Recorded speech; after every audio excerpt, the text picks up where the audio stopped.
개만도 못한 인간 쓰레기. 들고 있던 원고에 쓰인 북한 2인자의 친구였습니다. 북한에선 김일성, 김정일, 김정은 3대의 동정을 보도한 1호 방송원이었습니다. 하지만 제가 마이크 앞에서 하던 말은 단 한마디도 현실이 아니었죠.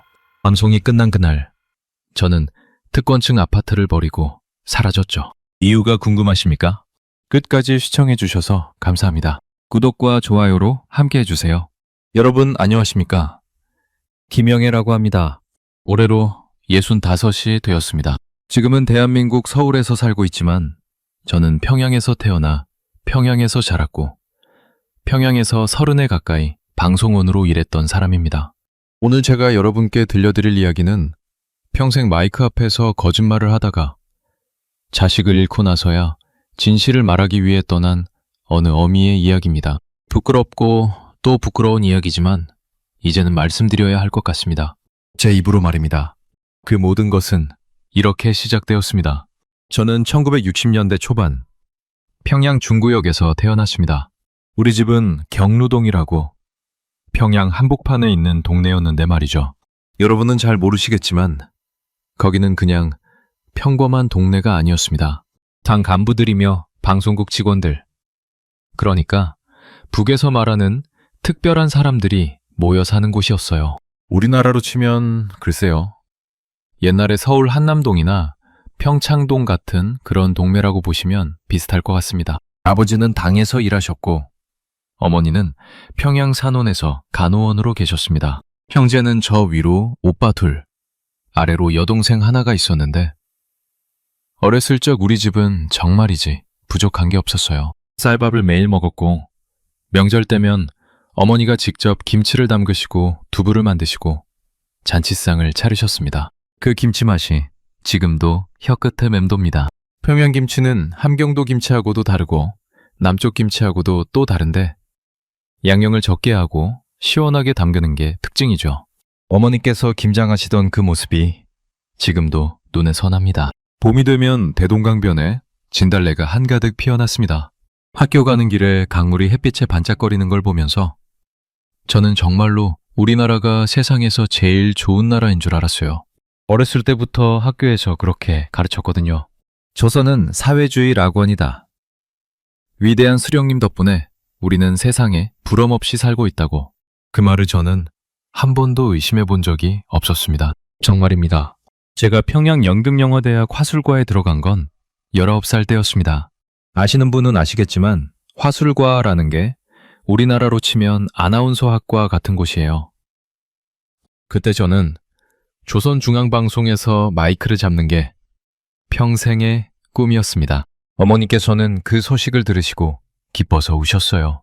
우리 집안에서 방송원이 나온다는 건 그러니까 마치 옛날 우리나라에서 자식이 판검사 됐다고 하는 것만큼이나 큰 영광이었거든요. 대학 시절은 정말 혹독했습니다. 화술과는 그냥 말만 잘하면 되는 게 아니었어요. 기백 있는 음성이라는 게 있는데 이게 뭐냐면 한마디 한마디에 힘이 실려야 하고 듣는 사람의 가슴을 때려야 한다는 거예요. 새벽 5시에 일어나서 2시간씩 발성 연습을 했습니다. 배에 힘을 주고 위대하신 수령 김일성 동지께서는 하고 100번씩 외쳤어요. 목이 다 갈라지고 피가 나도 멈추지 않았습니다. 그때는 그게 영광이었으니까요. 졸업하던 해 저는 조선중앙방송위원회 텔레비전 총국에 합격했습니다. 1980년대 초였어요. 첫 출근하던 날 저는 새 한복을 곱게 차려입고 어머니 손을 잡고 출근길에 올랐습니다. 어머니는 방송국 정문 앞에서 제 손을 꼭 잡으시더니 이렇게 말씀하셨어요. 영애야, 너는 이제 인민의 입이 되는 거다. 한마디 한마디를 무겁게 해야 한다. 그때는 그 말씀이 그렇게 자랑스러웠습니다. 제가 인민의 입이 된다니 얼마나 영광스러운 자리입니까? 그런데 여러분, 저는 그때 몰랐어요. 그 인민의 입이라는 게 사실은 그저 위에서 시키는 말만 그대로 옮기는 확성기에 불과하다는 걸 말입니다. 그걸 깨닫는데 거의 10년이 걸렸습니다. 방송국에 들어가니 선배들이 계셨습니다. 그 중에는 여러분도 한 번쯤 들어보셨을 법한 분도 계셨어요. 리춘희 선생님이라고 평양에서 큰일이 있을 때마다 마이크 앞에 서시는 분이 계신데 그분이 제 큰 선배이셨습니다. 처음 인사드릴 때 어찌나 떨리던지 무릎이 후들거렸어요. 새로운 동무로구만. 화술가 나왔다고? 그래. 우리 방송은 인민의 가슴에 불을 지피는 일이야. 한 글자도 허투루 읽어선 안 돼. 그 말씀을 저는 가슴에 새겼습니다. 그래서 매일 밤늦게까지 원고를 들여다봤어요. 한 글자 한 글자에 어떻게 힘을 줄지, 어디서 숨을 쉴지, 어디서 떨림을 줄지 마치 노래 부르듯이 원고를 외웠습니다. 처음 몇 년은 자잘한 보도부터 맡았습니다. 농촌 풍경 보도, 학교 행사 보도, 그런 것들이요. 그러다가 입사한 지 한 5년쯤 됐을 때 제 인생에서 가장 영광스러운 일이 생겼습니다. 바로 1호 방송이라는 걸 맡게 된 거예요. 여러분, 1호 방송이 뭔지 아십니까? 우리나라로 치면 글쎄요. 대통령 동정 보도라고 보면 비슷할까요? 그런데 차원이 다릅니다. 북에서 1호 방송이라는 건 김일성 주석님, 그러니까 그쪽에서는 위대한 수령님이라고 부르는 분의 동정을 보도하는 일이에요. 이건 정말 아무나 할 수 없는 일이었습니다. 한마디라도 잘못 읽으면, 그러니까 발음 하나라도 틀리면 다음날 사람이 사라지는 일이었거든요. 그날 처음으로 1호 방송 마이크 앞에 앉았을 때 저는 정말이지 손이 떨려서 원고를 잡을 수가 없었습니다. 그런데 그 떨림은 두려움이 아니었어요. 영광이었습니다. 내가 우리 수령님의 동정을 인민에게 전한다는 그 영광. 그때 저는 진심으로 그렇게 믿었습니다. 한 번도 의심하지 않았어요. 제가 25살 때 같은 방송국에서 일하던 리동무와 결혼을 했습니다. 남편은 당 선전선동부에서 일하던 사람이었어요. 우리는 정말 잘 어울리는 한 쌍이었습니다. 둘 다 당과 수령에 대한 충성심이 깊었고 둘 다 평양에서 자란 평양 사람이었으니까요. 결혼식은 평양 호텔에서 했습니다. 시댁 어른들이 이바지 음식을 한 상 가득 차려주셨어요. 평양 냉면이며 평양 온반이며 그 시절에는 정말 보기 드문 음식들이 다 올라왔죠. 제가 한복을 곱게 차려입고 신랑 옆에 섰을 때 그게 제 인생에서 가장 행복한 순간 중 하나였습니다. 여러분도 결혼하시던 날 그 마음 아시죠? 세상이 다 내 편 같고 앞으로 좋은 일만 있을 것 같은 그 마음 말입니다. 그러고 다음 해에 첫 아이가 태어났습니다. 아들이었어요. 이름을 민혁이라고 지었습니다. 백성의 빛이라는 뜻으로요. 평양 산원에서 그 아이를 처음 안았을 때 저는 또 한 번 울었습니다. 어머니가 되어보신 분들은 아실 거예요. 그 작고 따뜻한 생명을 처음 품에 안았을 때 그 가슴이 저릿한 느낌. 그건 평생 잊을 수가 없습니다. 그 시절 우리 집은 정말 부족한 게 없었어요. 평양 시내에서도 잘 사는 동네에 살았고 24시간 전기가 들어왔습니다. 여러분, 이게 무슨 소린가 하시겠지만 북에서는 평양 한복판이 아니면 24시간 전기가 들어오지 않아요. 지금도 그렇습니다. 그런데 우리 집은 한밤중에도 텔레비전을 볼 수 있었고 냉장고에 일제 가전이 있었고 외화 상점에서 중국 과자며 일본 과자를 사다 먹었습니다. 그러니까 저는 정말로 부족함을 모르고 살았어요. 인민들이 어떻게 사는지, 평양 밖에서는 어떤 일이 벌어지는지 저는 거의 몰랐습니다. 알 필요도 없었어요. 그저 마이크 앞에서 올해도 풍년이 들었습니다. 인민들이 위대한 수령님의 은덕에 감사하며 살고 있습니다. 하고 읽으면 됐으니까요. 그런데 그게 다 거짓말이었다는 걸 저는 그 후로 한참이 지나서야 알게 됐습니다. 지금 와서 돌이켜보면 그 작은 첫 균열은 1980년대 후반 어느 봄날이었던 것 같아요. 제가 지방 출장을 다녀온 일이 있었는데 함경 남도 쪽이었어요. 어느 협동 농장에 가서 풍년 기원 보도를 하라는 임무였습니다. 차를 타고 가는 길에 저는 창밖을 봤어요. 그런데 들판이 누렇게 죽어 있더라고요. 곡식이 자라야 할 자리에 흙바닥만 있었습니다. 그리고 길가에서 아이들 셋이 풀을 뜯어먹고 있는 걸 봤어요. 정말입니다. 그 작은 손으로 풀을 뜯어서 입에 넣고 있었어요. 저는 그 광경을 보고 운전수에게 물었습니다. 저 아이들은 왜 풀을 뜯고 있나요? 운전수가 한참을 말이 없더니 한숨을 푹 쉬고는 이렇게 말했어요. 동무, 못 본 걸로 하시오. 평양동무가 알 일이 아니오. 저는 그날 밤 평양으로 돌아와서 다음날 아침 마이크 앞에 앉았습니다. 그리고 평소처럼 또박또박 읽었어요. 올해도 우리 농촌은 대풍이 예견되며 인민들은 위대한 수령님의 영도 아래 행복한 나날을 보내고 있습니다. 그런데 그 말을 읽는 동안 자꾸만 그 아이들의 얼굴이 떠올랐습니다. 풀을 뜯어먹던 그 작은 소녀.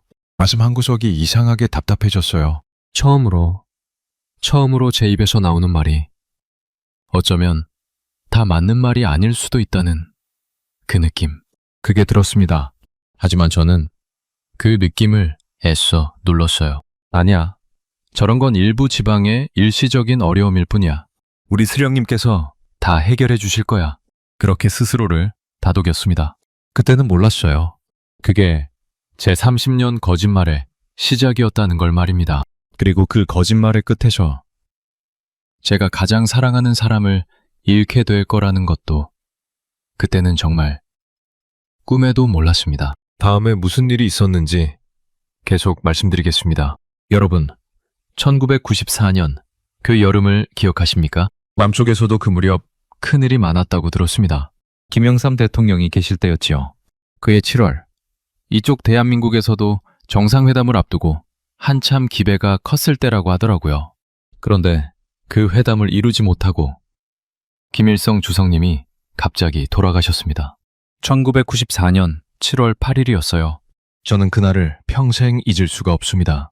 그날 아침 저는 평소처럼 방송국에 출근했어요. 그런데 분위기가 이상했습니다. 복도에 사람들이 모여서 수군거리고 있었고 어떤 선배는 얼굴이 새파랗게 질려 있었어요. 저는 무슨 일인가 싶어서 사무실로 들어갔는데 그때 부장이 저를 부르더라고요. 김동무, 곧 중대 발표가 있을 것 같소. 마음 단단히 먹으시오. 저는 그 말이 무슨 뜻인지 몰랐습니다. 그런데 정오쯤 되어서 리춘희 선배가 마이크 앞에 앉아 그 보도를 하셨을 때 저는 의자에서 무너졌어요. 위대한 수령 김일성 동지께서 하고 떨리는 목소리로 시작하시던 그 첫 마디. 그 다음은 차마 들을 수가 없었습니다. 저는 정말로 울었어요. 진심으로요. 여러분, 이건 거짓말이 아닙니다. 그때 평양 시내에 살던 사람들 누구라도 그날을 떠올리면 가슴이 먹먹해질 거예요. 길거리에서 사람들이 통곡을 했어요. 어떤 사람은 김일성 동상 앞에 가서 머리를 땅에 박고 울었습니다. 저도 우리 가족도 다 울었어요. 한 사흘 동안 밥도 제대로 못 먹었습니다. 그때 저는 진심으로 생각했어요. 이제 우리는 어떻게 살지? 수령님 없이 우리가 살 수 있을까? 정말 그렇게 생각했습니다. 지금 와서 돌이켜보면 부끄럽지만 그게 그 시절 평양 사람의 진심이었어요. 그렇게 세뇌가 되어 있었던 거죠. 그런데 그 슬픔의 시간이 채 가시기도 전에 진짜 지옥이 시작됐습니다. 여러분도 들어보셨을 거예요. 오난의 행군이라는 말. 1990년대 중반부터 한 4년간 북한에서 사람이 수십만, 어떤 사람들은 수백만이라고도 하는데 그렇게 많이 굶어 죽은 시기였습니다. 우리 시대로 치면 유배기 직후 보릿고개 시절보다도 훨씬 더 처참했어요. 초미 25대는 그래도 미국이 구호 물자를 보내줬다고들 하시잖아요. 그런데 이건 그런 게 없었습니다. 저는 그때 평양에 살고 있었기 때문에 솔직히 말씀드리면 처음에는 그게 얼마나 심각한 일인지 잘 몰랐어요. 평양은 평양이었거든요. 우리 집은 여전히 쌀밥을 먹었고 24시간 전기가 들어왔고 시장에 가면 외화 상점에 물건이 쌓여 있었습니다. 그러니까 저는 정말 부끄러운 말이지만 그 시절을 거의 모르고 살았어요. 그러다가 어느 날 시골에서 전보가 왔습니다. 함흥에 계시던 친정 부모님 소식이었어요. 저희 친정은 원래 함경남도 함흥에 있었습니다. 부모님은 제가 결혼하고 평양에 자리를 잡은 뒤에도 함흥 옛집에 그대로 사셨어요. 아버지께서 고향을 떠날 수 없다고 하셨거든요. 저는 매년 명절 때마다 부모님을 평양으로 모시려고 했지만 그게 쉽지가 않았습니다. 북에서는 평양 거주증이 있어야 평양에서 살 수 있어요. 부모님이 평양에 오시려면 까다로운 절차가 필요했습니다. 그래서 저는 가끔 쌀이며 옷가지를 붙여드리곤 했죠. 그런데 1996년 봄이었나? 그쯤이었어요. 저는 방송국에서 일하다가 전보를 받았습니다. 아버지 위독. 그 한 줄이었습니다. 저는 부장에게 사정을 말씀드리고 부랴부랴 함흥으로 내려갔어요. 그런데 평양에서 함흥으로 가는 그 기차 안에서 저는 처음으로 그 광경을 봤습니다. 기차역마다 사람들이 누워 있었어요. 처음에는 자고 있는 줄 알았습니다. 그런데 자세히 보니까 그게 다 죽은 사람들이었어요. 어른들도 있고 아이들도 있고 어떤 어머니는 죽은 아기를 품에 안고 있었습니다. 아기는 이미 죽은 지 며칠이 지난 것 같았는데 그 어머니도 거의 죽어가고 있었어요. 저는 그때 충격으로 한참을 입을 다물고 있었습니다. 같은 칸에 탔던 어떤 아저씨가 저한테 그러시더라고요. 평양 동무신가 보. 이런 거 처음 보. 함경도는 다 이뤘어. 매일 시체 치우는 게 일이요. 매일 시체 치우는 게 일이라고요. 저는 그 말을 듣고 입을 다물 수가 없었습니다. 우리 어르신 세대분들, 602소 때 피난 가시던 그 모습을 떠올려 보세요. 길에서 죽어가던 사람들, 그 광경을요. 그런데 유비고는 전쟁이라도 있었죠. 그때 북한은 전쟁도 없는데 사람들이 그렇게 죽어가고 있었습니다. 함흥 친정집에 도착했을 때 아버지는 이미 돌아가시고 계셨어요. 어머니는 옆에서 울고 계셨고 아버지는 뼈만 앙상하게 남으셔서 숨만 겨우 쉬고 계셨습니다. 그분이 제 아버지 맞나 싶을 정도였어요. 제가 어렸을 때 저를 무릎에 앉혀놓고 옛날 이야기 들려주시던 그 건강하시던 아버지가 거기 누워 계셨습니다. 아버지, 저 영예예요. 아버지께서는 눈을 한번 뜨시더니 저를 보고 살짝 웃으셨어요. 그리고 한마디 하셨습니다. 영예야, 쌀 한 숟갈만. 여러분, 제 아버지께서 마지막으로 하신 말씀이 그거였어요. 쌀 한 숟갈. 평양에서 매일 쌀밥을 드시던 아버지. 평생 방에 충성하셨던 아버지. 그분이 마지막으로 원하신 게 쌀 한 숟갈이었습니다. 저는 가지고 간 쌀로 죽을 끓여 떠먹여 드리려고 했어요. 그런데 아버지는 그 한 숟갈을 다 못 드시고 그날 밤 돌아가셨습니다. 어머니는 그로부터 2달도 채 못 가셨어요. 친정 부모님 2분을 그렇게 한 해에 다 보냈습니다. 굶주려서요. 평양 한복판에서 매일 풍년보도를 읽고 있던 그 딸년이 부모님께 쌀 한 가마니 제때 못 갖다 드려서 그렇게 2분을 보냈어요. 저는 함흥에서 평양으로 돌아오는 기차 안에서 한참을 울었습니다. 창밖으로 또 그 광경이 보였어요. 죽은 사람들, 굶고 있는 아이들, 길에 누워있는 노인들. 그런데 저는 그때까지도 솔직히 말씀드리면 그게 체제의 잘못이라고는 생각하지 못했습니다. 이건 일시적인 어려움이야. 미국이 우리를 봉쇄해서 그래. 자연재해 때문이야. 우리 수령님이 살아계셨으면 이런 일은 없었을 텐데. 그렇게 저 자신을 속였어요. 왜냐하면 그렇게라도 믿지 않으면 제가 살 수가 없었거든요. 제가 매일 마이크 앞에서 읽는 그 말들이 다 거짓말이라고 인정하면 저는 어떻게 살 수가 있겠습니까? 그래서 저는 평양으로 돌아온 다음 날 다시 마이크 앞에 앉았습니다.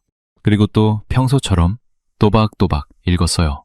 올해도 우리 농촌은 풍요로운 결실을 맺고 있으며 인민들은 위대한 장군님의 영도 아래 행복한 나날을 보내고 있습니다. 그런데 그날 그 원고를 읽는 동안 제 눈에서 갑자기 눈물이 뚝 떨어졌어요. 저도 모르게요. 다행히 라디오 방송이라 화면에는 안 잡혔지만 옆에 있던 음향 감독이 깜짝 놀라더라고요. 방송 끝나고 그분이 저한테 그러셨어요. 김동무, 무슨 일 있어? 부모님 일 때문이요? 저는 고개만 끄덕였습니다. 그분이 한참을 말이 없으시더니 작은 목소리로 이렇게 말씀하셨어요. 김동무, 우리는 입을 꼭 다물고 살아야 하오. 알겠어? 듣지도 말하지도 보지도 마시오. 그때 저는 알았어요. 그분도 알고 계셨다는 걸. 그리고 그분뿐만이 아니라 사실은 방송국 안에 많은 선배들이 다 알고 계셨다는 걸 말입니다. 다만 아무도 입 밖에 꺼내지 않을 뿐이었어요. 그 무렵부터였던 것 같습니다. 방송국에서 사람이 1명, 2명 사라지기 시작한 게 말입니다. 처음에는 같이 일하던 김동무였어요. 저랑 비슷한 나이의 여자 방송원이었는데 어느 날 출근을 안 했어요. 부장한테 물어봤더니 김동무는 정신이 좀 안 좋아져서 요양소에 갔다고 하더라고요. 저는 그 말을 믿었습니다. 그런데 한 달이 지나도, 두 달이 지나도 그분은 돌아오지 않았어요. 나중에 한참 뒤에 들었습니다. 그분이 방송국 회식 자리에서 술에 취해 수령님이 돌아가신 게 차라리 잘된 일일지도 모르겠다. 맨 말을 한마디 흘렸다고요. 그 한마디 때문에 그분은 정치범 수용소로 끌려갔습니다. 그 이후로 다시는 못 봤어요. 저는 그 소식을 듣고 사흘 동안 잠을 못 잤습니다. 내가 만약 그 자리에 있었다면, 내가 술에 취해 무슨 말을 했다면, 그런 생각이 자꾸 들었어요. 그날부터 저는 마이크 앞에 앉으면 손이 떨리기 시작했습니다. 처음에는 그 떨림이 영광의 떨림이었는데 이제는 두려움의 떨림이었어요. 여러분, 입을 다물고 산다는 게 어떤 건지 아십니까? 매일 마이크 앞에서는 거짓말을 하고 집에 돌아와서는 그 거짓말이 또 거짓말이었다는 걸 누구한테도 말 못하고 그저 가슴속에 묻어둬야 하는 그 산말입니다. 그게 시작됐어요. 1996년 친정 부모님을 보낸 그 해부터요. 그때 저는 처음으로 마음 깊은 곳에서 작게 의심하기 시작했어요. 어쩌면 내가 평생 믿어온 게 다 잘못된 걸지도 모르겠다고. 하지만 그 의심을 입 밖으로는 절대 꺼낼 수 없었습니다. 옆에 있는 남편한테도 어린 아들한테도요. 그 침묵이 얼마나 무거운 짐이 될지 그때는 미처 몰랐습니다. 그리고 그 침묵의 끝에 어떤 일이 기다리고 있을지도 정말 꿈에도 몰랐어요. 다음 이야기에서는 김정일 시대로 넘어갑니다. 그때 저는 한 번 더 큰 충격을 받게 되거든요. 제가 잘 알던 분이 어느 날 갑자기 반역자가 되어 처형되는 걸 제 입으로 보도해야 했습니다. 그 이야기를 다음에 들려드리겠습니다. 여러분, 사람이 거짓말을 하루 이틀 하면 가슴이 떨립니다. 한 달, 두 달 하면 손이 떨려요. 그런데 10년, 20년, 그렇게 평생을 거짓말하고 살면 어떻게 되는지 아십니까? 가슴이 굳어버립니다. 손도 안 떨려요. 그런데 한 가지가 생겨요. 바로 죄책감입니다. 그 죄책감이라는 게 처음에는 작은 가시 같아요. 가슴 한구석에 콕 박혀 있는데 평소에는 잊고 살 수 있어요. 그런데 어느 날 갑자기 아무 이유도 없이 그 가시가 가슴을 콕콕 찌르기 시작합니다. 잠을 못 자게 만들고 밥을 못 먹게 만들고 거울을 못 보게 만들어요. 저는 1990년대 후반부터 2010년대 초반까지, 그러니까 김정일 시대의 그 10몇 년을 그 가시와 함께 살았습니다. 친정 부모님을 보내고 한 두어 해가 지나서였습니다. 그래도 시간은 흘렀고 저도 슬픔을 가슴에 묻고 또 살아가야 했어요. 우리 집은 여전히 평양 한복판에서 부족함 없이 살았습니다. 그러는 사이 우리 아들 민혁이가 자라고 있었어요. 민혁이는 참 잘생긴 아이였어요. 어머니인 제가 봐도 그랬습니다. 키도 크고 인물도 훤하고 무엇보다 마음이 곱고 정이 많았어요. 어렸을 때부터 동네 노인분들 보면 꼭 인사를 드리고 학교에서도 친구들이 따돌림 당하면 그 옆에 가서 손을 잡아주는 그런 아이였습니다. 여러분도 자식 키워보신 분들은 아실 거예요. 자식이 잘 크는 모습을 보는 게 부모한테는 가장 큰 낙이잖아요. 저도 그랬습니다. 매일 아침 민혁이 도시락 싸는 게 그렇게 행복했어요. 평양에서는 그 시절에도 도시락 싸줄 형편이 되는 집이 많지 않았습니다. 그런데 우리 집은 쌀밥에 계란부침에 김치까지 다 넣어줄 수 있었어요. 우리 민혁이가 그 도시락 들고 학교 가는 뒷모습을 볼 때마다 그래, 내가 마이크 앞에서 거짓말을 하더라도 우리 아들만 잘 크면 된다고 그렇게 자위했어요. 부끄러운 말이지만 그게 그 시절 제가 살아가는 방식이었습니다. 매 자식만 보고, 매 가족만 보고, 그 작은 울타리 안에서만 행복하면 된다고. 평양 밖에서 무슨 일이 벌어지든, 시골에서 사람들이 굶어 죽든, 그건 내가 어쩔 수 없는 일이라고 그렇게 눈을 감고 살았어요. 그러던 2011년 겨울, 또 한 번 큰일이 터졌습니다. 12월 17일이었어요. 그날도 저는 평소처럼 출근했는데 방송국 분위기가 또 그날같이 이상했습니다. 1994년 그 여름과 똑같이요. 복도에서 사람들이 수근거리고 어떤 사람은 화장실에서 울고 있었어요. 저는 그때 가슴이 철렁했습니다. 또 무슨 일이 있구나 하는 직감이요. 12월 19일. 마침내 그 보도가 나갔어요. 김정일 국방위원장님이 돌아가셨다는 보도였습니다. 그날 보도는 리충희 선배가 또 하셨어요. 검은 한복을 입으시고 마이크 앞에 앉으셔서 1994년 때처럼 떨리는 목소리로 그 소식을 전하셨습니다. 그런데 여러분, 솔직하게 말씀드릴게요. 그날 저는 울지 못했습니다. 평양 거리에 또 사람들이 통곡하러 쏟아져 나왔어요. 김일성 봉상 앞에서, 김정일 영생탑 앞에서 사람들이 또 머리를 땅에 박고 울었습니다. 그런데 저는 눈물이 안 나왔어요. 1994년에는 그렇게 진심으로 울었던 제가 2011년에는 한 방울도 눈물이 안 나오는 거예요. 그게 너무 무서웠습니다. 왜냐하면 그때 평양에서는 슬픔을 안 보여주는 게 죄가 됐거든요. 길거리에서 통곡 안 하는 사람은 보위부에서 잡아갔어요. 진심으로 슬퍼하는지 안 슬퍼하는지를 감시했단 말입니다. 그러니까 저는 그날 거짓 눈물이라도 짜내야 했어요. 집에 돌아와서 화장실에 들어가서 매운 고추를 2개 씹었습니다.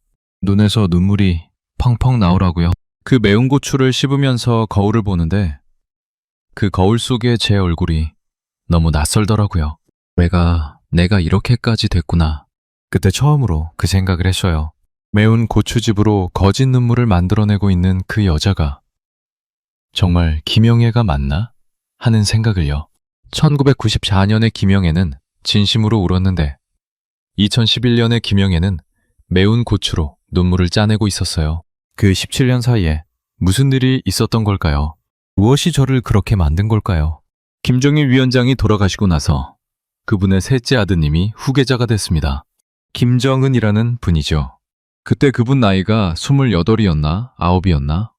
아무튼 굉장히 젊으셨어요. 우리 아들 민혁이보다 한 서너 살 위였을 겁니다. 처음에 평양 사람들은 김정은 동지에 대해 기대가 많았어요. 젊은 분이니까 뭔가 새로운 시대가 오겠지. 외국에서 공부하셨다니까 좀 더 열린 분이시겠지. 그런 기대요. 저도 솔직히 그런 마음이 있었습니다. 어쩌면 이제 거짓말을 좀 줄여도 되지 않을까. 어쩌면 우리 인민들의 살림살이가 좀 나아지지 않을까. 그런 작은 희망이요. 그런데 그 희망은 오래가지 못했습니다. 2013년 12월 또 한 번 제 인생을 흔드는 일이 벌어졌거든요. 장성택, 이 이름을 들어보신 분도 계실 거예요. 김정은 위원장의 고모부 되시는 분이었습니다. 그러니까 김정일 위원장의 매부, 김경희 동지의 남편 되시는 분이죠. 북한에서 한때 가장 권력 있던 분 중에 한 분이었어요. 거의 2인자라고 봐도 될 정도였습니다. 저는 그분을 직접 뵌 적도 몇 번 있었어요. 행사 보도를 가면 그분이 김정일 위원장 옆에 서 계신 모습을 자주 봤거든요. 한 번은 신년음악회 보도를 갔는데 그분이 저한테 다가오셔서 방송운동무 늘 수고 많소 하고 인사를 건네신 적도 있어요. 그때 그분이 환하게 웃으시던 모습이 지금도 기억납니다. 그런데 2013년 12월 그날 저는 그분에 대한 보도를 해야 했어요. 부장이 원고를 가지고 와서 제 책상에 놓는데 그 원고를 보고 저는 한참을 입을 다물지 못했습니다. 거기에 뭐라고 써 있었는지 아십니까? 천하의 만고역적 장성택, 더러운 인간 쓰레기, 개만도 못한 추악한 인간 쓰레기, 그런 단어들이 줄줄이 적혀 있었어요. 일주일 전까지 김정은 위원장 옆에 서 계시던 그분이 갑자기 개만도 못한 인간 쓰레기가 된 거예요. 그리고 그분에게는 곧 사형이 집행될 거라고도 적혀 있었습니다. 저는 부장에게 떨리는 목소리로 물었어요. 부장 동지, 이게 정말 사실입니까? 장 부위원장 동지께서 부장이 한참 저를 쳐다보더니 작은 목소리로 이렇게 말했어요. 김동무, 묻지 마시오. 그냥 읽으시오. 토시 하나 틀리지 말고. 그날 저는 마이크 앞에 앉아서 그 원고를 읽었습니다. 떨리는 손으로요. 천하의 만고역적 장성택은 위대한 영도자 동지의 신임을 배반하고 읽는 동안 제 머릿속에는 그분의 얼굴이 자꾸 떠올랐어요. 암송원 동무, 늘 수고 많소 하고 웃으시던 그 얼굴이요. 그리고 그분이 곧 처형되실 거라는 사실도요. 한 사람이, 그것도 한 나라의 2인자였던 사람이 일주일 만에 개만도 못한 인간 쓰레기가 되어 처형되는 그 현실이 너무 비현실적이어서 저는 정신이 멍했습니다. 그런데 더 무서웠던 건요. 그날 방송이 끝나고 제가 화장실에 가서 토를 했다는 거예요. 정말로요? 가슴속에서 뭔가가 솟구치는데 그게 음식인지 죄책감인지 분간이 안 갔습니다. 연기를 붙들고 한참을 토하고 나서 거울을 봤는데 그 거울 속에 제 얼굴이 새파랗게 질려 있더라고요. 그날 밤 저는 집에 돌아와서 잠자고 있는 우리 민혁이 얼굴을 한참 들여다봤어요. 민혁이가 그때 막 군에 입대할 나이가 되셨거든요. 북에서는 남자들이 거의 다 군에 가야 합니다. 10년이나 복무를 해야 해요. 우리 민혁이도 곧 군에 가야 했습니다. 저는 잠든 아들 옆에서 속으로 빌었어요. 민혁아, 너는 절대로 입을 다물고 살아라. 보지 마라, 듣지 마라, 말하지 마라. 엄마처럼 살지 마라. 그래도 사람만 다오. 사람만 있어 다오. 그게 그 시절 제가 우리 아들한테 빌던 기도였어요. 정의롭게 살라는 게 아니라 옳은 일을 하라는 게 아니라 그저 입 다물고 살아만 달라는 그 기도. 어미가 자식한테 그런 기도를 한다는 게 얼마나 처참한 일인지 그때는 그것조차도 잘 몰랐습니다. 장성택 처형 이후로 평양은 더 무서워졌어요. 김정은 위원장이 친고모부까지 처형하셨다는 그 사실이 모든 사람을 침묵하게 만들었습니다. 고모부도 저렇게 죽이는데 우리 같은 일반 사람이야. 다들 그렇게 생각했어요. 그래서 더 입을 닫고 더 거짓말을 하고 더 충성을 외쳤습니다. 저도 그랬어요. 그 후로 저는 마이크 앞에서 더 큰 목소리로 외쳤습니다. 위대한 김정은 원수님의 영도 아래. 손이 떨려도 외쳤고 가슴이 떨려도 외쳤어요. 토하고 싶어도 외쳤고 죽고 싶어도 외쳤습니다. 왜냐하면 그게 살아남는 길이었거든요. 저 한 사람만 살아남는 게 아니라 우리 가족이, 우리 민혁이가 살아남는 길이었어요. 그런데 여러분, 그렇게 10년을 더 살았는데 결국 우리 민혁이는 그 이야기는 다음에 말씀드리겠습니다. 지금은 차마 입에 올리기가 힘들어서요. 잠시만 숨을 좀 고르고 다음 이야기를 이어가겠습니다. 여러분, 자식을 잃은 어미의 이야기를 이제부터 들으셔야 합니다. 마음 단단히 잡수시고 들어주시기 바랍니다. 여러분, 자식 앞세운 부모 마음을 아십니까? 저는 65평생을 살면서 두 분의 부모님을 보내봤고 남편을 보내봤고 그리고 자식까지 보내봤습니다. 부모님 보낼 때는 가슴이 무너졌어요.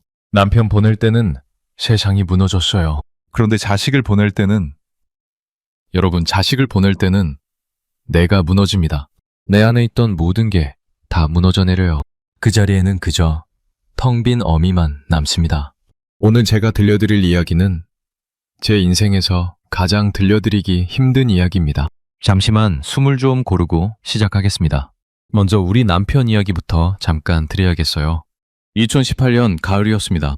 그해 겨울이 유난히 일찍 왔어요. 평양에도 11월부터 눈이 펑펑 내리던 해였습니다. 우리 남편은 그 무렵부터 기침을 시작했어요. 처음에는 그냥 감기인 줄 알았습니다. 우리 남편은 평생 건강하셨던 분이거든요. 난 간부로 일하면서 평양 안에서만 살았으니 잘 먹고 잘 자고 그랬습니다. 그런데 그 기침이 한 달이 가도 안 멎는 거예요. 병원에 갔더니 폐렴이라고 했어요. 처음에는 별로 걱정 안 했습니다. 폐렴이라는 게 그렇게 심각한 병이 아니잖아요. 항생제 며칠 맞으면 낫는 병이죠. 그런데 여러분, 평양에서 가장 좋은 병원에 가도 그때 항생제가 없었습니다. 정말입니다. 평양 한복판 김만유 병원에 가도 약이 없습니다. 그 한마디였어요. 남편은 한 달도 못 가 돌아가셨습니다. 60대 중반의 나이로요.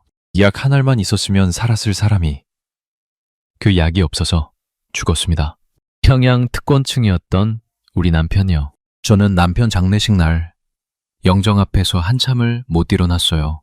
그런데 저보다 더 많이 운 사람은 우리 민혁이었습니다. 그때 우리 민혁이가 24살이었어요.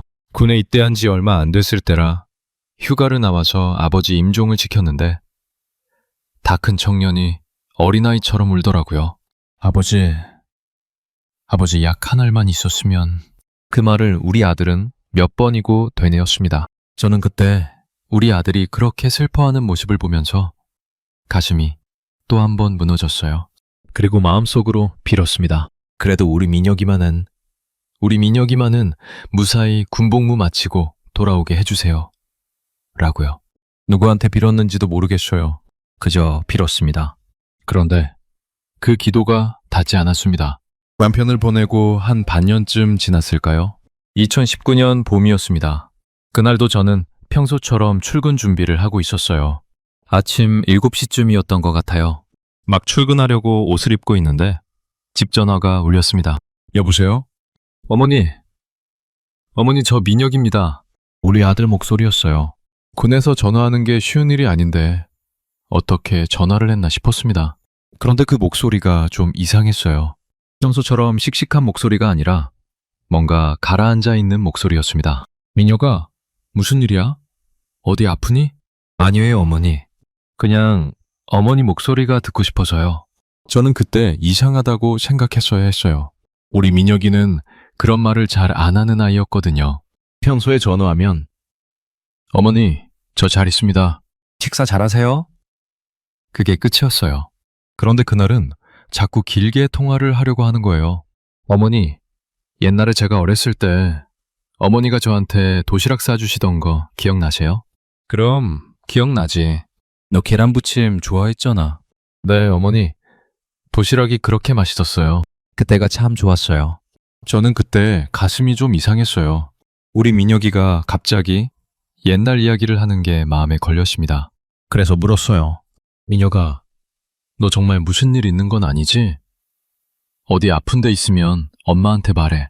그러자 우리 아들이 한참을 말이 없더니 이렇게 말했어요. 어머니, 저는 어머니가 정말 자랑스러워요. 어머니가 평생 마이크 앞에서 그렇게 열심히 일하신 거 저는 다 알아요. 어머니, 사랑해요. 저는 그 말을 듣고 가슴이 철렁했습니다. 우리 아들이 사랑한다는 말을 한 게 아주 어렸을 때 빼고는 처음이었거든요. 북에서는 그런 말 잘 안 합니다. 남쪽처럼 사랑해요. 그런 말 가족 사이에 잘 안 해요. 그런데 다 큰 아들이 갑자기 그런 말을 한 거예요. 민혁아, 너 정말로. 말을 다 마치기도 전에 전화가 뚝 끊겼습니다. 군 전화라 시간 제한이 있었거든요. 저는 한참을 소화기를 들고 있었어요. 뭔가 가슴 한구석이 답답했습니다. 그런데 그날따라 방송국 일이 바빠서 출근하느라 그 답답함을 묻어둘 수밖에 없었어요. 여러분, 그게 우리 아들과의 마지막 통화였습니다. 그로부터 사흘 뒤였어요. 2019년 5월의 어느 화요일이었습니다. 저는 그날 오후 방송 마치고 사무실에서 다음 원고 검토를 하고 있었어요. 그런데 부장이 굳은 얼굴로 저를 부르더라고요. 김동무, 잠시 좀 이리 와보시오. 따라 들어간 부장 사무실에는 군복을 입은 분이 한 분 앉아 계셨습니다. 보웨이브 같기도 하고 군 정보기관 같기도 한 분이었어요. 그분이 저를 보고 일어나서 정중하게 말했습니다. 김영애 동지 되십니까? 자제분 리민혁 전사 동무에 대한 일로 왔습니다. 저는 그 순간 다리에 힘이 풀렸어요. 의자에 앉지도 못하고 그냥 그 자리에 주저앉았습니다. 그분이 뭐라 말씀하시는데 그 말이 다 안 들어왔어요. 그저 한마디만 귀에 박혔습니다. 훈련 중 불의의 사고로 사망하였습니다. 여러분, 그 말을 듣는 순간 제 머릿속이 하얘졌어요. 정말로요? 아무 생각도 안 났습니다. 그저 이게 무슨 소리지?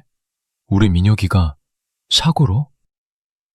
그 말만 머릿속에서 빙빙 돌았어요.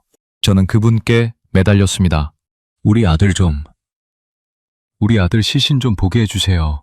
어디 있어요? 우리 민혁이 어디 있어요? 그런데 그분이 눈을 피하시면서 이렇게 말씀하셨어요. 시신은 부패가 심하여 이미 화장 처리되었습니다. 유해함은 곧 댁으로 모셔다 드리겠습니다. 자제분께서는 영웅적으로 임무를 수행하시다 사고를 당하셨으니 어머님께서는 저는 그분의 말을 끊었습니다. 화장? 뭐라고요? 시신을 안 보여줬다고요? 우리 아들 얼굴 한 번을 못 보고 화장을 했다고요? 그분이 또 눈을 피하셨어요. 그리고는 작은 봉투 하나를 제 앞에 놓고 가셨습니다. 어머님, 마음을 굳건히 잡수시기 바랍니다. 그 한마디 남기시고요. 그날 밤 저는 집에서 그 봉투를 열어봤습니다. 그 안에는 우리 민혁이의 군사진 한 장하고 작은 종이 한 장이 들어있었어요. 거기에 사망 일자, 사망 장소, 사망 원인이 적혀 있었습니다. 훈련 중 추락사고로 사망. 그게 다였어요. 우리 아들 25년 인생이 그 종이 한 장으로 끝나 있었습니다. 저는 그날부터 사흘 동안 한 끼도 못 먹었어요. 잠도 못 잤습니다. 그저 거실에 앉아서 우리 민혁이 사진을 들여다봤어요. 군복 입은 우리 아들 사진을 한참을 들여다보면 볼수록 자꾸만 마지막 통화가 떠올랐어요. 어머니, 사랑해요. 우리 민혁이가 왜 그런 말을 했을까? 왜 갑자기 옛날 도시락 이야기를 했을까? 왜 그 통화 사흘 만에 우리 아들이 주었을까? 저는 그때 처음으로 이상하다는 생각을 했습니다. 부장한테 받은 그 사망 통지서가 너무 짧았어요. 너무 형식적이었어요. 그리고 시신을 안 보여준 것도 이상했습니다. 아무리 부패가 심해도 어미한테 자식 얼굴 한 번은 보게 해주는 게 사람의 도리잖아요. 그런데 그건 안 했어요. 어디 부대인지도 정확히 안 알려줬고 같이 복무하던 전우들이 누구인지도 안 알려줬습니다. 저는 결심했어요. 직접 가서 알아봐야겠다고. 평양 한복판 방송원으로 30년을 일한 제가, 평양 거주증 든든하게 가진 제가, 우리 아들 죽은 부대를 찾아가는 게 그렇게 어려운 일은 아니었어요. 일주일을 수소문해서 강원도 산골에 있는 우리 아들 부대를 알아냈습니다. 거기까지 가는 길이 정말 멀었어요. 평양에서 강원도 산골까지 기차 타고 차 타고 사흘이 걸렸습니다. 그 길에 또 보고 싶지 않은 것들을 봤어요. 굶주린 아이들, 길에 누워있는 노인들. 그런데 그날만큼은 그게 다 눈에 들어오지 않았습니다. 제 머릿속에는 우리 민혁이 얼굴만 가득했거든요. 부대에 도착해서 저는 부대장을 만나게 해달라고 했어요. 처음에 미병소에서 안 들여보내주려고 했습니다. 그런데 제가 평양 방송원이라고, 김 위원장님 동정 보도하는 사람이라고 신분증을 보여주니까 그제서야 들여보내줬어요. 부대장은 저를 사무실에서 만나줬습니다. 40대쯤 되어 보이는 군관이었어요. 김동무, 멀리까지 오셨어. 자제분 일은 정말 안타깝게 생각하오. 저는 그분께 물었어요. 우리 아들이 정확히 어디서 어떻게 죽었는지 알고 싶습니다. 그 말을 하는데 목소리가 떨렸습니다. 그런데 그 부대장이 한참을 말이 없더니 이렇게 말씀하시는 거예요. 부무, 자제분은 영웅이요. 훈련 중 동료들을 구하시다 추락하셨소. 그게 다요. 더 이상 알 거 없어. 동료들을 구했다고요? 어떻게요? 어디서요? 우리 아들이랑 같이 있던 사람들 좀 만나보고 싶습니다. 그건 군 기밀이라 알려드릴 수 없소. 부무, 그만 평양으로 돌아가시오. 자제분의 영혼을 위해서라도 그만 마음을 가라앉히시오. 여러분, 그 말을 듣는 순간 저는 알았어요. 뭔가가 잘못됐다는 걸 말입니다. 어미가 자식 죽은 곳을 보러 왔는데 같이 있던 동료들을 만나는 것조차 못하게 막는다는 게 그게 정상입니까? 자기들 말처럼 우리 아들이 진짜 영웅으로 죽었다면 같이 있던 동료들이 그 영웅적인 모습을 어머니께 들려드리는 게 당연하잖아요. 그런데 그걸 못하게 막아요.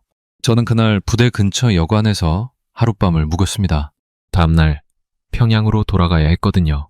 그런데 그 밤에 누군가가 제 방문을 두드렸어요. 새벽 2시쯤이었습니다. 저는 잠이 안 와서 깨어 있었어요.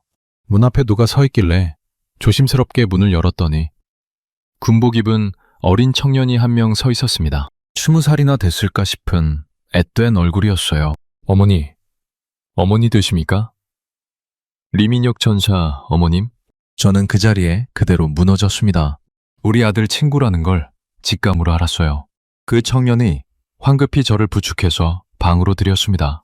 그리고 작은 목소리로 말씀하시기 시작했어요. 어머니, 저는 민혁전사하고 같이 복무하던 전사입니다. 민혁전사가 그렇게 가신 거. 그게 사실은 그 청년이 말을 잇지 못하고 한참을 울었어요. 그리고 떨리는 목소리로 진실을 들려주었습니다. 여러분, 그 진실은 정말 차마 입에 담기가 힘듭니다. 우리 민혁이는 훈련 중에 죽은 게 아니었어요. 우리 민혁이는 부대 안의 비리를 고발하려고 했던 거였어요. 그 부대장하고 그 위 상관들이 부대 군량미를, 그러니까 병사들 먹을 쌀을 빼돌려서 시장에 팔아먹고 있었답니다. 그래서 어린 병사들이 굶주리고 영양실조에 걸리고 두들겨 맞고 그런 일들이 일상이었대요. 우리 민혁이는 그걸 보고 가만히 있을 수가 없었던 거예요. 평소에 정의감이 강한 아이였잖아요. 그래서 증거를 모으고 있었답니다. 위에 직접 고발하려고요. 그런데 그게 들켰어요. 누가 일러 바친 거죠. 부대장하고 그 패거리들이 우리 아들을 데리고 산속으로 들어갔답니다. 그리고 거기서 저는 더 이상 그 청년 말을 듣지 못했어요. 정신을 잃고 그 자리에 쓰러졌습니다. 다음날 깨어났을 때 그 청년은 이미 가고 없었어요. 그 청년이 가기 전에 작은 종이 쪽지 하나를 제 옆에 놓고 갔습니다. 거기에는 한 줄이 적혀 있었어요. 어머님, 민혁 전사는 정말 정의로운 사람이었습니다. 어머님께서 자랑스러워하셔도 됩니다. 저는 그 쪽지를 가슴에 품고 평양으로 돌아왔어요. 돌아오는 사흘 내내 한마디도 못했습니다. 입을 열면 눈물이 쏟아질 것 같아서요. 그런데 평양에 도착해서 우리 집에 들어오니까, 우리 민혁이 방에 들어가니까 그제서야 눈물이 폭발하듯이 터졌어요. 그날 우리 아들 방에서 저는 책상 서랍을 뒤졌습니다. 우리 민혁이가 휴가 나왔을 때 쓰던 일기장이 있었거든요. 마지막으로 휴가 나왔을 때 그 일기장에 뭐라고 썼는지 보고 싶었습니다. 일기장을 펼쳤어요. 마지막 페이지에는 이렇게 적혀 있었습니다. 어머니가 마이크 앞에서 매일 거짓을 말하시는 걸 저는 안다. 어머니가 그러시는 게 잘못됐다고 생각하지 않는다. 어머니는 가족을 지키려고 그러시는 거니까. 그런데 어머니, 저는 그렇게 못 살 것 같아요. 저는 진실을 말하고 싶어요. 어머니, 만약 제가 잘못되더라도 너무 슬퍼하지 마세요. 저는 옳은 일을 하다 가는 거니까요. 어머니, 사랑해요. 여러분, 우리 아들이 자기가 죽을 줄 알고 있었어요. 자기가 그 비리를 고발하면 죽을 거라는 걸 알고 있었던 거예요. 그런데도 한 거예요. 그리고 어미한테 마지막 인사로 그 전화를 한 거였어요. 어머니, 사랑해요. 우리 민혁이가 마지막으로 한 그 말이, 저는 그 일기장을 끌어안고 그날 밤을 꼬박 새웠습니다. 통곡 한 번을 안 했어요. 우는 게 무슨 의미가 있겠어요. 우리 아들은 이미 갔는데 어미가 이렇게 살아있으면서, 어미가 평생 거짓말을 하면서, 어미가 우리 아들한테 옳은 일 하지 말고 그저 입 다물고 살아라, 그렇게 빌었으면서 우리 아들은 옳은 일을 하다 갔는데 제가 무슨 자격으로 통곡을 합니까? 그런데요, 그게 끝이 아니었어요. 일주일 뒤 부장이 저를 불렀습니다. 그리고 원고 한 장을 제 앞에 놓더라고요. 김동무, 자제분에 대한 추모 보도가 나가야 하오. 동무가 직접 읽으시오. 그게 자제분께도 영광이 될게요. 저는 그 원고를 봤어요. 거기에는 이렇게 적혀 있었습니다. 위대한 김정은 원수님의 영도 아래 충성을 다한 인민군 전사 리민혁 동무가 훈련 중 동료들을 구하시며 영웅적으로 산화하셨다. 리민혁 전사는 위대한 수령님과 위대한 장군님과 위대한 원수님께 무한한 충성을 바친 모범적 청년이었으며, 여러분, 저는 그 원고를 들고 손이 부들부들 떨렸어요. 우리 아들이 영웅적으로 산화한 게 아니에요. 우리 아들은 비리를 고발하려다가 살해당한 거예요. 그런데 그 살인자들이 우리 아들을 영웅이라고 포장해서 그 어미한테 그 거짓말을 마이크 앞에서 읽으라고요. 저는 부장 앞에서 처음으로 입을 뗐어요. 평생 한 번도 안 했던 말을요. 부장 동지, 저는 이건 못 읽겠습니다. 부장이 저를 한참 쳐다봤어요. 그리고 작은 목소리로 말했습니다. 김동무, 동무한테 딸이 있지 않소? 손주들도 있지 않소? 다시 한번 생각해 보시오. 여러분, 그게 협박이었습니다. 딸이랑 손주들 살리고 싶으면 읽어라. 그 말이었어요. 저는 그 자리에서 이가 갈렸지만 결국 그 원고를 들고 마이크 앞에 앉았습니다. 생방송이었어요. 평양에 사는 모든 인민이 듣는 방송이었습니다. 저는 떨리는 목소리로 그 거짓말을 읽었어요. 우리 아들 이름을 우리 입으로 거짓말 속에 묻으면서요. 그리고 그날 방송이 끝나고 저는 화장실에서 또 토했어요. 이번에는 음식이 아니라 피였어요. 입에서 피가 나오더라고요. 그게 무슨 피였는지는 모르겠습니다. 마음의 피였는지, 진짜 피였는지요. 그날 밤 저는 우리 민혁이 묘소에 갔어요. 평양 외곽에 있는 작은 묘지였습니다. 시신이 없으니 묘비만 있었어요. 리민혁 동무, 영웅적으로 산화. 그렇게 적혀 있었습니다. 거짓말로요. 저는 그 묘비 앞에 무릎을 꿇고 1시간을 그렇게 있었어요. 그리고 마지막으로 우리 아들한테 말했습니다. 민혁아 미안하다. 엄마가 미안하다. 엄마가 오늘도 또 거짓말을 했어. 우리 아들 영훈 앞에서까지 거짓말을 했어. 어떻게 해야 하니? 엄마가 어떻게 해야 하니? 그때 별이 하나 떨어졌어요. 정말입니다.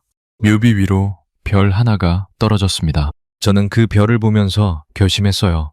민혁아, 엄마가 갈게. 진실을 말할 수 있는 곳으로. 엄마가 갈게. 엄마가 평생 한 거짓말을 다 토해낼 수 있는 곳으로. 엄마가 갈게. 우리 아들이 못한 그 진실. 엄마가 대신 말할게. 엄마, 갈게. 그게 제 결심의 시작이었습니다. 제 나이 그때 60대 초반이었어요. 다 늙은 어미가 평양을 떠나서 어디로 간단 말입니까? 그런데 저는 그날 밤 우리 아들 묘비 앞에서 그 결심을 했습니다.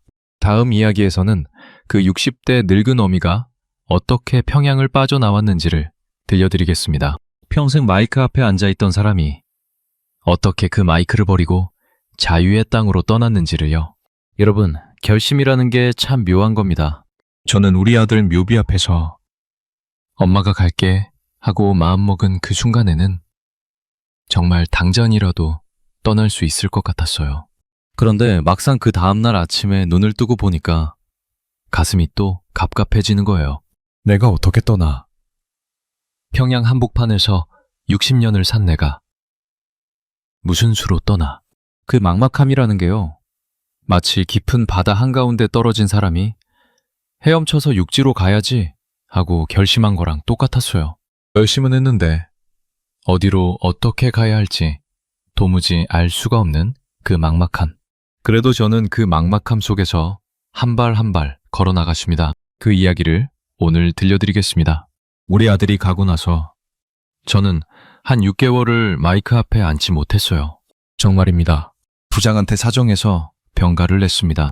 심장이 안 좋아서 잠시 쉬어야겠다 하고요. 사실 거짓말이 아니었어요. 정말로 심장이 안 좋았습니다. 자식을 그렇게 보내고 어떤 어미가 멀쩡할 수 있겠어요. 가슴 한복판이 매일 콱콱 막혀서 숨이 안 쉬어지는 날이 많았습니다. 집에 혼자 있으면서 저는 매일 2가지를 했어요. 첫째는 우리 민혁이 일기장을 읽고 또 읽는 거. 둘째는 우리 아들 사진을 들여다보는 거. 그게 제 하루 일과였습니다. 밥은 잘 안 먹었어요. 그저 우리 아들이 어렸을 때 좋아하던 계란 부침을 가끔 부쳐 먹었습니다. 그것도 다 먹지 못하고 절반은 남겼어요. 그 6개월 동안 저는 정말 죽고 싶다고 생각한 적이 한두 번이 아니었습니다. 우리 아들 따라가고 싶다고요. 그런데 그때마다 우리 민혁이 일기장에 적힌 그 한 줄이 떠올랐어요. 어머니, 만약 제가 잘못되더라도 너무 슬퍼하지 마세요. 저는 옳은 일을 하다 가는 거니까요. 우리 아들이 옳은 일을 하다 갔는데 어미인 제가 그저 따라 죽으면 그건 우리 아들 죽음을 헛되게 하는 일이잖아요. 그래서 저는 살아야 했어요. 그런데 어떻게 살아야 할지를 몰랐습니다. 그러던 어느 날 밤이었어요. 2019년 가을. 그러니까 우리 아들 보낸 지 한 5달쯤 됐을 때였습니다. 잠이 안 와서 거실에 앉아 있는데 갑자기 머릿속에 한 생각이 번쩍 들었어요. 내가 평생 마이크 앞에 앉아서 거짓말을 했지. 그런데 그 거짓말을 토해낼 곳이 있다면, 진실을 말할 수 있는 곳이 있다면 그게 어디일까? 한참을 생각했습니다. 그러다가 떠오른 게 남쪽이었어요. 대한민국이요. 여러분, 솔직히 말씀드릴게요. 저는 평생 남쪽을 욕하고 살았습니다. 매일 마이크 앞에서 남조선 괴뢰도당이라는 말을 입에 달고 살았어요. 미제의 식민지 남조선은 인민들이 굶주리고, 그런 말들을 하루에도 몇 번씩 했습니다. 그런데 그 마음 한구석에서 저는 알고 있었어요. 그게 다 거짓말이라는 걸요. 제가 어떻게 알았느냐면요. 평양방송원으로 일하면 가끔 외부 정보를 접할 기회가 있었습니다. 남조선 방송 모니터링실이라는 곳이 방송위원회 안에 따로 있었어요. 거기는 정말 비밀스러운 곳이었는데 거기서는 남쪽 방송을 받아서 분석하는 일을 했습니다. 일반 인민들은 절대 못 보는 거죠. 그런데 저는 가끔 업무상 그 자료를 봐야 할 때가 있었어요. 처음에 그 영상을 봤을 때 저는 정말 놀랐습니다. 우리가 매일 보도하던 그 굶주리는 남조선 인민이 아니라 깨끗한 거리에서 환하게 웃는 사람들이 있었어요. 자가용을 타고 다니고 마트에 물건이 가득 쌓여 있고 아이들이 학원에 가고 그런 모습이요. 그때 저는 충격을 받았지만 또 그 충격을 가슴에 묻었어요. 저건 다 연출이야. 우리 인민들 보여주려고 일부러 잘 사는 동네만 찍은 거야. 라고 스스로를 속였습니다. 그런데 가슴 깊은 곳에 저는 알고 있었어요. 저게 진실이라는 걸요. 그날 밤 거실에서 저는 처음으로 입 밖에 내어 그 말을 했어요. 작은 목소리로요. 남쪽으로 가자. 진실을 말할 수 있는 곳으로 가자. 그 말을 입 밖에 내는 순간 저는 또 무서웠습니다. 누가 들었을까 봐요. 우리 집 안에도 도청장치가 있을지 모른다고 생각하고 살았거든요. 평양에서는 그게 자연스러운 일이었어요. 누가 어디서 듣고 있을지 모르니까 늘 입을 다물고 살았습니다. 저는 그날부터 본격적으로 그 길을 어떻게 갈지 고민하기 시작했어요. 여러분, 솔직히 처음에 떠오른 건 두만강을 건너는 거였어요. 그런데 곧바로 그 생각을 접었습니다. 왜냐하면 저는 그때 60대 초반이었거든요. 평생 평양 한복판에서 살면서 험한 일이라고는 해본 적이 없는 사람이에요. 두만강을 헤엄쳐서 건너고 산을 넘는다? 라오스 정글을 헤맨다. 그건 저한테는 죽으러 가는 길이었습니다. 그리고 또 한 가지 문제가 있었어요. 평양에 사는 사람이 함경도 국경 지역까지 가는 게 쉬운 일이 아닙니다. 통행증이 따로 있어야 하고 검문소를 여러 번 통과해야 해요. 저처럼 신분이 분명한 방송원이 갑자기 국경 지역으로 가면 단번에 의심을 살 게 뻔했습니다. 그래서 저는 한참을 막막했어요. 도대체 어떻게 가야 하나 하고요. 그러다가 어느 날 방송국에 출근했을 때 갑자기 한 가지 생각이 번쩍 들었습니다. 저는 방송원이잖아요. 그것도 평양 1번 방송원이었어요. 우리 같은 사람들은 가끔 해외 취재를 갑니다. 김정은 위원장님이 외국에 가실 때 동행 취재를 가기도 하고 외국 손님 오시면 영접 보도하러 공항에 가기도 하고요. 그리고 또 한 가지가 있었어요. 바로 해외 동포 위문 공연단 동행 취재였습니다. 여러분, 북한이 외국으로 노동자를 많이 내보내잖아요. 러시아, 중국, 중동 같은 곳으로요. 그 사람들이 외화벌이를 해서 본국에 보내는 거죠. 그런데 그 노동자들이 너무 힘들게 일하니까 가끔 평양에서 위문 공연단을 보내요. 노래도 부르고 춤도 춰서 그 사람들 사기를 북돋워주는 거예요. 그리고 그때 방송원이 동행해서 취재를 합니다. 위대한 원수님께서 해외 동포들도 잊지 않으십니다. 같은 보도를 하기 위해서요. 그게 제 길이 될 수 있겠다는 생각이 들었어요. 저는 그날 집에 돌아와서 한 사흘을 그 계획만 생각했습니다. 가장 좋은 행선지는 어디일까요? 중국은 너무 위험했어요. 북한 비오웨이브가 가장 활발하게 활동하는 곳이거든요. 거기서 빠져나가다 잡히면 바로 성환됩니다. 그러면 남는 게 어디일까요? 러시아였습니다. 러시아 극동 지역. 그러니까 블라디보스토크라는 곳에 북한 노동자가 많이 가 있었어요. 월목공으로요. 그리고 평양에서 그쪽으로 위문 공연단이 가끔 가곤 했습니다. 그 동행 취재 명단에 제 이름을 끼워 넣을 수만 있다면 저는 거기서 빠져나갈 수 있겠다 싶었어요. 블라디보스토크에는 한국 영사관이 있다는 걸 어렴풋이 알고 있었거든요. 남쪽 방송 모니터링하면서 한번 들은 적이 있었습니다. 그런데 명단에 이름을 끼워 넣는 게 쉬운 일이 아니었어요. 그건 외사부에서 결정하는 일이었거든요. 다행히 저한테는 한 분이 있었습니다. 외사부에 오랫동안 일하시던 박 선생님이라고 저랑 동기로 방송국에 들어오신 분이었어요. 그분도 저처럼 평양에서 자란 분이고 우리 둘은 신입 시절부터 서로 의지하며 살아온 사이였습니다. 그분이 외사부로 옮기시고 저는 텔레비전 천국에 남았지만 가끔 식사도 같이 하고 그랬어요. 그분이 우리 아들 일을 알고 계셨습니다. 우리 민혁이 장례 때도 와주신 분이에요. 그분도 그때 많이 우셨어요. 그분한테는 딸이 있었거든요. 우리 딸이랑 비슷한 나이였습니다. 저는 그분께 조심스럽게 다가갔습니다. 어느 날 점심을 같이 먹으면서 한참을 머뭇거리다가 이렇게 말했어요. 박 선생님, 제가 한 가지 부탁이 있어서요. 박 선생님이 저를 보시더니 한참을 말이 없으셨습니다. 그리고 작은 목소리로 이렇게 말씀하셨어요. 김동무, 무슨 생각하는지 알 것 같소. 안 그래도 동무 얼굴이 너무 안 좋아서 걱정하고 있었소. 저는 그때 깜짝 놀랐습니다. 박 선생님이 어떻게 하셨을까요? 제가 한마디도 안 했는데요. 그런데 한참 후에 알았어요. 그분도 마음속으로 같은 생각을 하고 계셨다는 걸요. 박 선생님이 말씀하시더라고요. 동무, 다음 달에 블라디보스토크 위문 공연단이 가오. 동행 취재단 한 명이 비어있어. 내가 동무 이름을 거기 끼워 넣을 수 있어. 단, 한 가지만 약속하시오. 가시면 다시는 돌아오지 마시오. 저는 그 말을 듣고 한참을 박 선생님 손을 잡고 울었습니다. 그분이 무슨 마음으로 그러시는지를 알았거든요. 그분은 자기가 그 자리에 갈 수도 있었어요. 외사부 일이니까요. 그런데 그 자리를 저한테 양보하시는 거였어요. 자기는 평양에 남아서 우리 딸과 손주들 안전을 지켜주시겠다는 그 무언의 약속까지 같이요. 박 선생님, 정말 어떻게 감사를 드려야. 감사 같은 거 필요 없소. 동무가 마이크 앞에서 진실을 말씀하시면 돼요.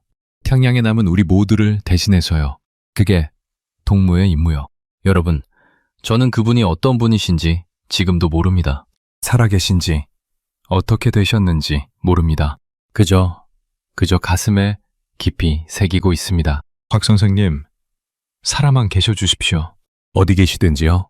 박 선생님이 출장 명단을 정리해서 결제를 받으시고 모든 게 비밀리에 진행됐습니다. 출국까지 한 달 남짓 남았어요. 그 한 달 동안 저는 두 가지를 준비해야 했습니다. 첫째는 가지고 갈 짐, 둘째는 우리 딸과의 작별이었어요. 짐은 간단했습니다. 가지고 갈 수 있는 게 별로 없었거든요. 출장 가는 사람이 가져갈 수 있는 게 정해져 있었어요. 작은 가방 하나, 옷 몇 벌, 그리고 취재용 노트북 정도. 그런데 저는 그 작은 가방 안에 정말 소중한 것들을 챙겨 넣었습니다. 첫째는 우리 민혁이 사진, 군복 입고 찍은 사진하고 어렸을 때 도시락 들고 학교 가던 그 사진이요. 둘째는 우리 민혁이 일기장, 그 안에 우리 아들의 마지막 마음이 다 적혀 있는 그 일기장. 셋째는 남편이 평생 쓰시던 만년필, 그분이 남기신 유품 중에 가장 좋아하시던 거예요. 넷째는 평생 모은 외화하고 폐물, 30년 방송원 생활하면서 받은 약간의 외화하고 결혼할 때 받은 폐물 몇 가지를요. 이건 브로커한테 줄 비용이 될 거였어요. 그리고 마지막으로 우리 손주들 사진을 한 장 챙겼어요. 우리 딸이 보내준 사진이었습니다. 손주가 둘이 있었거든요. 큰애가 5살, 작은애가 3살이었어요. 그 사진을 챙기면서 저는 또 한참을 울었습니다. 손주들 손 한 번을 더 못 잡고 떠나는 게 가슴이 미어졌어요. 이제 가장 힘든 일이 남았어요. 우리 딸과의 작별이요. 우리 딸은 솔직히 말씀드릴게요. 우리 딸은 우리 민혁이하고 성격이 완전히 달랐어요. 우리 민혁이가 정의로운 아이였다면 우리 딸은 똑똑하고 현실적인 아이였습니다. 그게 잘못된 게 아니에요.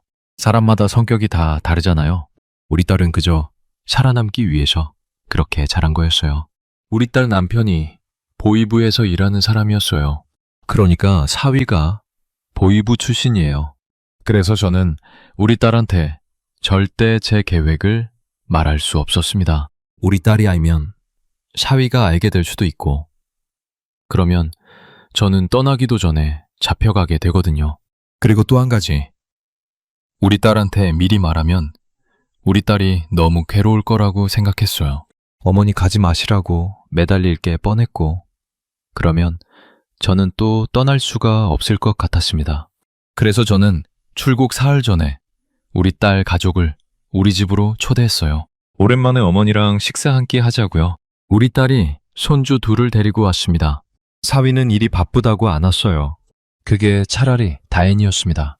저는 그날 정성껏 음식을 차렸어요. 우리 딸이 어렸을 때부터 좋아하던 잡채하고 평양식 만두, 그리고 우리 손주들 좋아하는 계란말이까지요. 우리 큰 손주가 그 계란말이를 먹으면서 그러더라고요.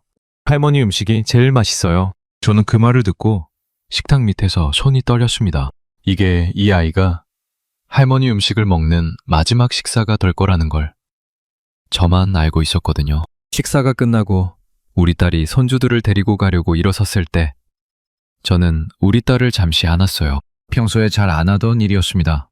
우리 딸이 좀 어색해하면서 그러더라고요. 어머니, 왜 그러세요? 무슨 일 있으세요? 저는 우리 딸 얼굴을 한참 들여다봤어요. 우리 딸이 우리 민혁이랑 닮은 점이 있더라고요. 눈매가요. 둘 다 저를 닮아서 동그란 눈이었습니다. 아니야, 그냥 우리 딸이 너무 보고 싶어서. 우리 민혁이도 가고 나니까 너 보면 자꾸 민혁이 생각이 나서 우리 딸도 눈물이 글썽글썽해졌어요. 그리고 저를 또 한 번 안아주더라고요. 어머니, 저도 어머니 자주 뵐게요. 너무 외로워하지 마세요. 우리 손주들도 자주 데리고 올게요. 여러분, 그게 우리 딸이 저한테 한 마지막 말이었습니다. 어머니, 외로워하지 마세요. 저는 그 말을 듣고 가슴이 무너졌지만 끝까지 미소를 지었어요. 우리 손주들 머리를 쓰다듬어주고 손에 사탕을 한 줌씩 쥐어줬습니다. 우리 손주들, 할머니가 사랑한다. 잘 자라거라. 문 앞에서 손주들이 손을 흔들면서 할머니 안녕 하고 갔어요. 그 모습을 저는 평생 잊지 못할 겁니다. 그게 마지막 작별이었거든요.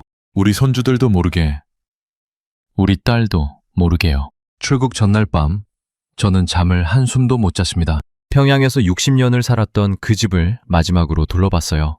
거실, 부엌, 안방, 그리고 우리 민혁이 방. 우리 아들 방은 떠난 지 6개월이 됐는데도 그대로 두었습니다. 책상 위에 우리 아들이 쓰던 펜이 그대로 있었고 책장에는 책들이 꽂혀 있었어요. 저는 우리 아들 방 침대에 잠시 누워봤어요. 그 침대에서 마지막 밤을 보내고 싶었거든요. 거기 누워서 천장을 보는데 자꾸 눈물이 나왔습니다. 우리 민혁이가 어렸을 때 이 침대에서 같이 책을 읽어줬던 게 생각나서요. 엄마, 이야기 하나만 더 하고 졸라대던 우리 아들이요. 민혁아, 엄마 갈게. 엄마가 우리 아들 일기장 가지고 갈게. 그리고 마이크 앞에서 진짜 말을 할게.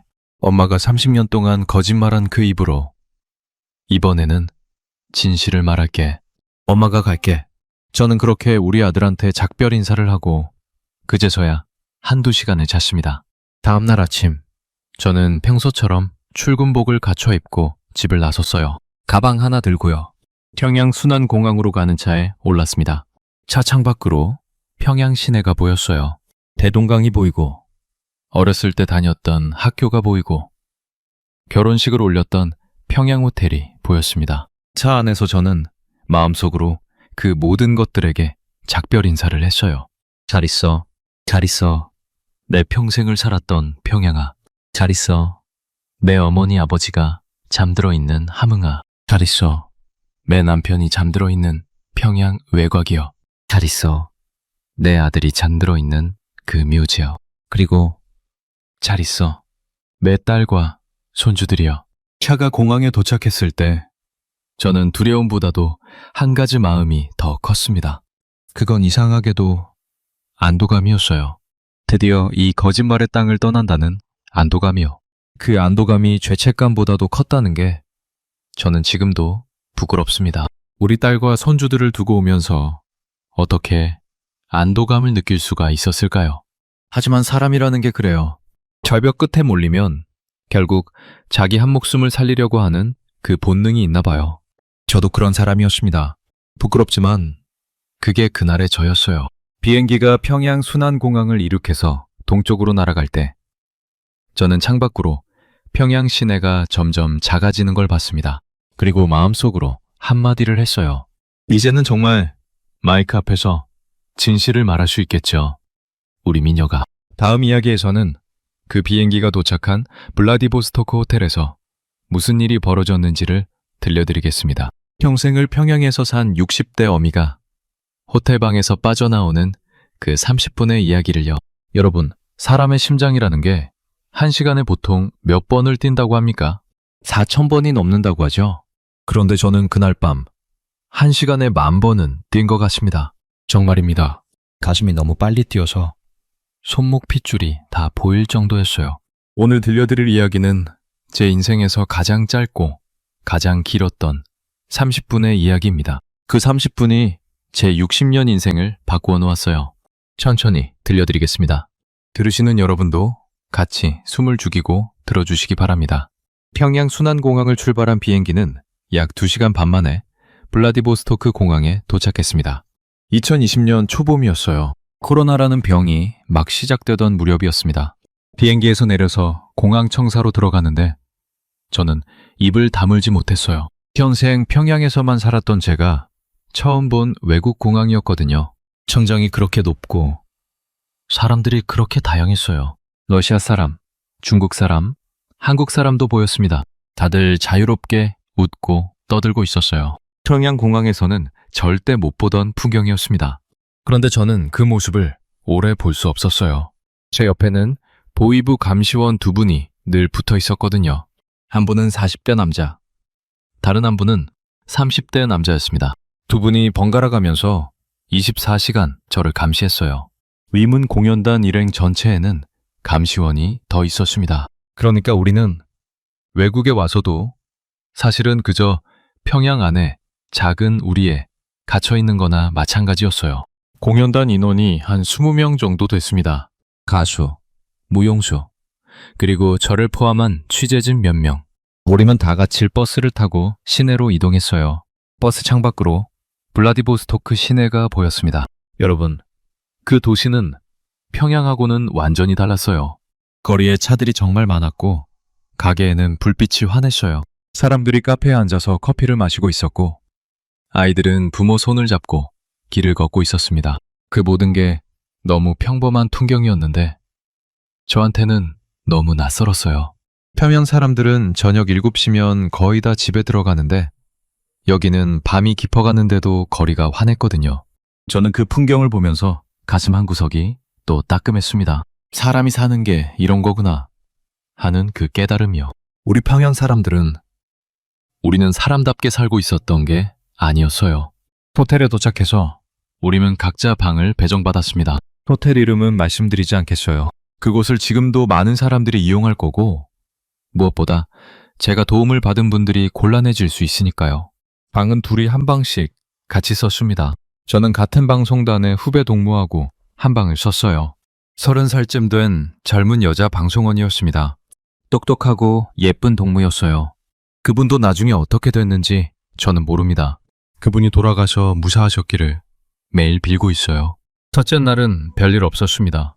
우리는 저녁 식사를 호텔 식당에서 하고 그날은 일찍 잠자리에 들었어요. 저는 잠을 못 잤습니다. 가방 안에 있는 우리 민혁이 일기장을 자꾸만 만져봤어요. 그리고 머릿속으로는 박 선생님이 알려주신 그 계획을 몇 번이고 되짚어봤습니다. 박 선생님이 출국 전날 저한테 작은 종이 쪽지를 하나 주셨어요. 거기에 모든 게 적혀 있었습니다. 셋째 날 밤 자정, 호텔 비상계단을 통해 1층으로 내려갈 것, 호텔 뒷문 옆에 있는 작은 골목에서 검은색 SUV 차량이 기다리고 있을 것, 운전자는 한국 사람이며 본인이 알아볼 수 있도록 운전석 옆 거울에 작은 한국 태극기 스티커가 붙어 있을 것, 그 차량은 한국 영사관까지 직접 가지는 않고 다른 안전가옥으로 먼저 이동할 것.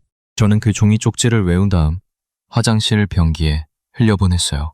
평양에서 받은 그 종이는 절대 가지고 다닐 수 없었거든요. 만에 하나 발각되면 박 선생님까지 위험해지니까요.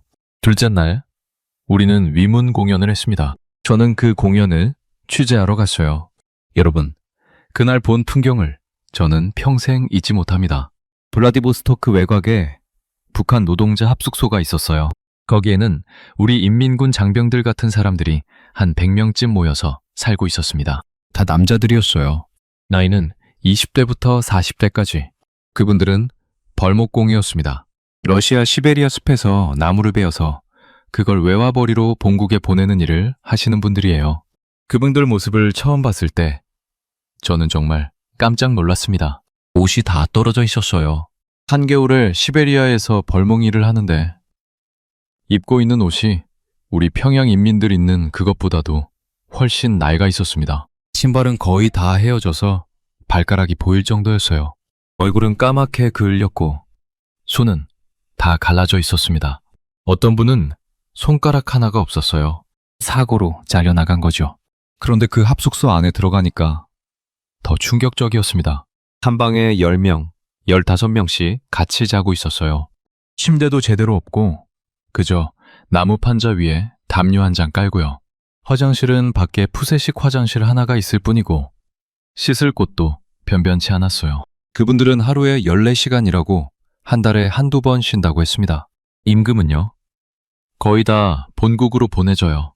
본인 손에 쥐는 건 아주 적은 돈뿐이었습니다. 여러분, 이게 21세기에 있을 수 있는 일입니까?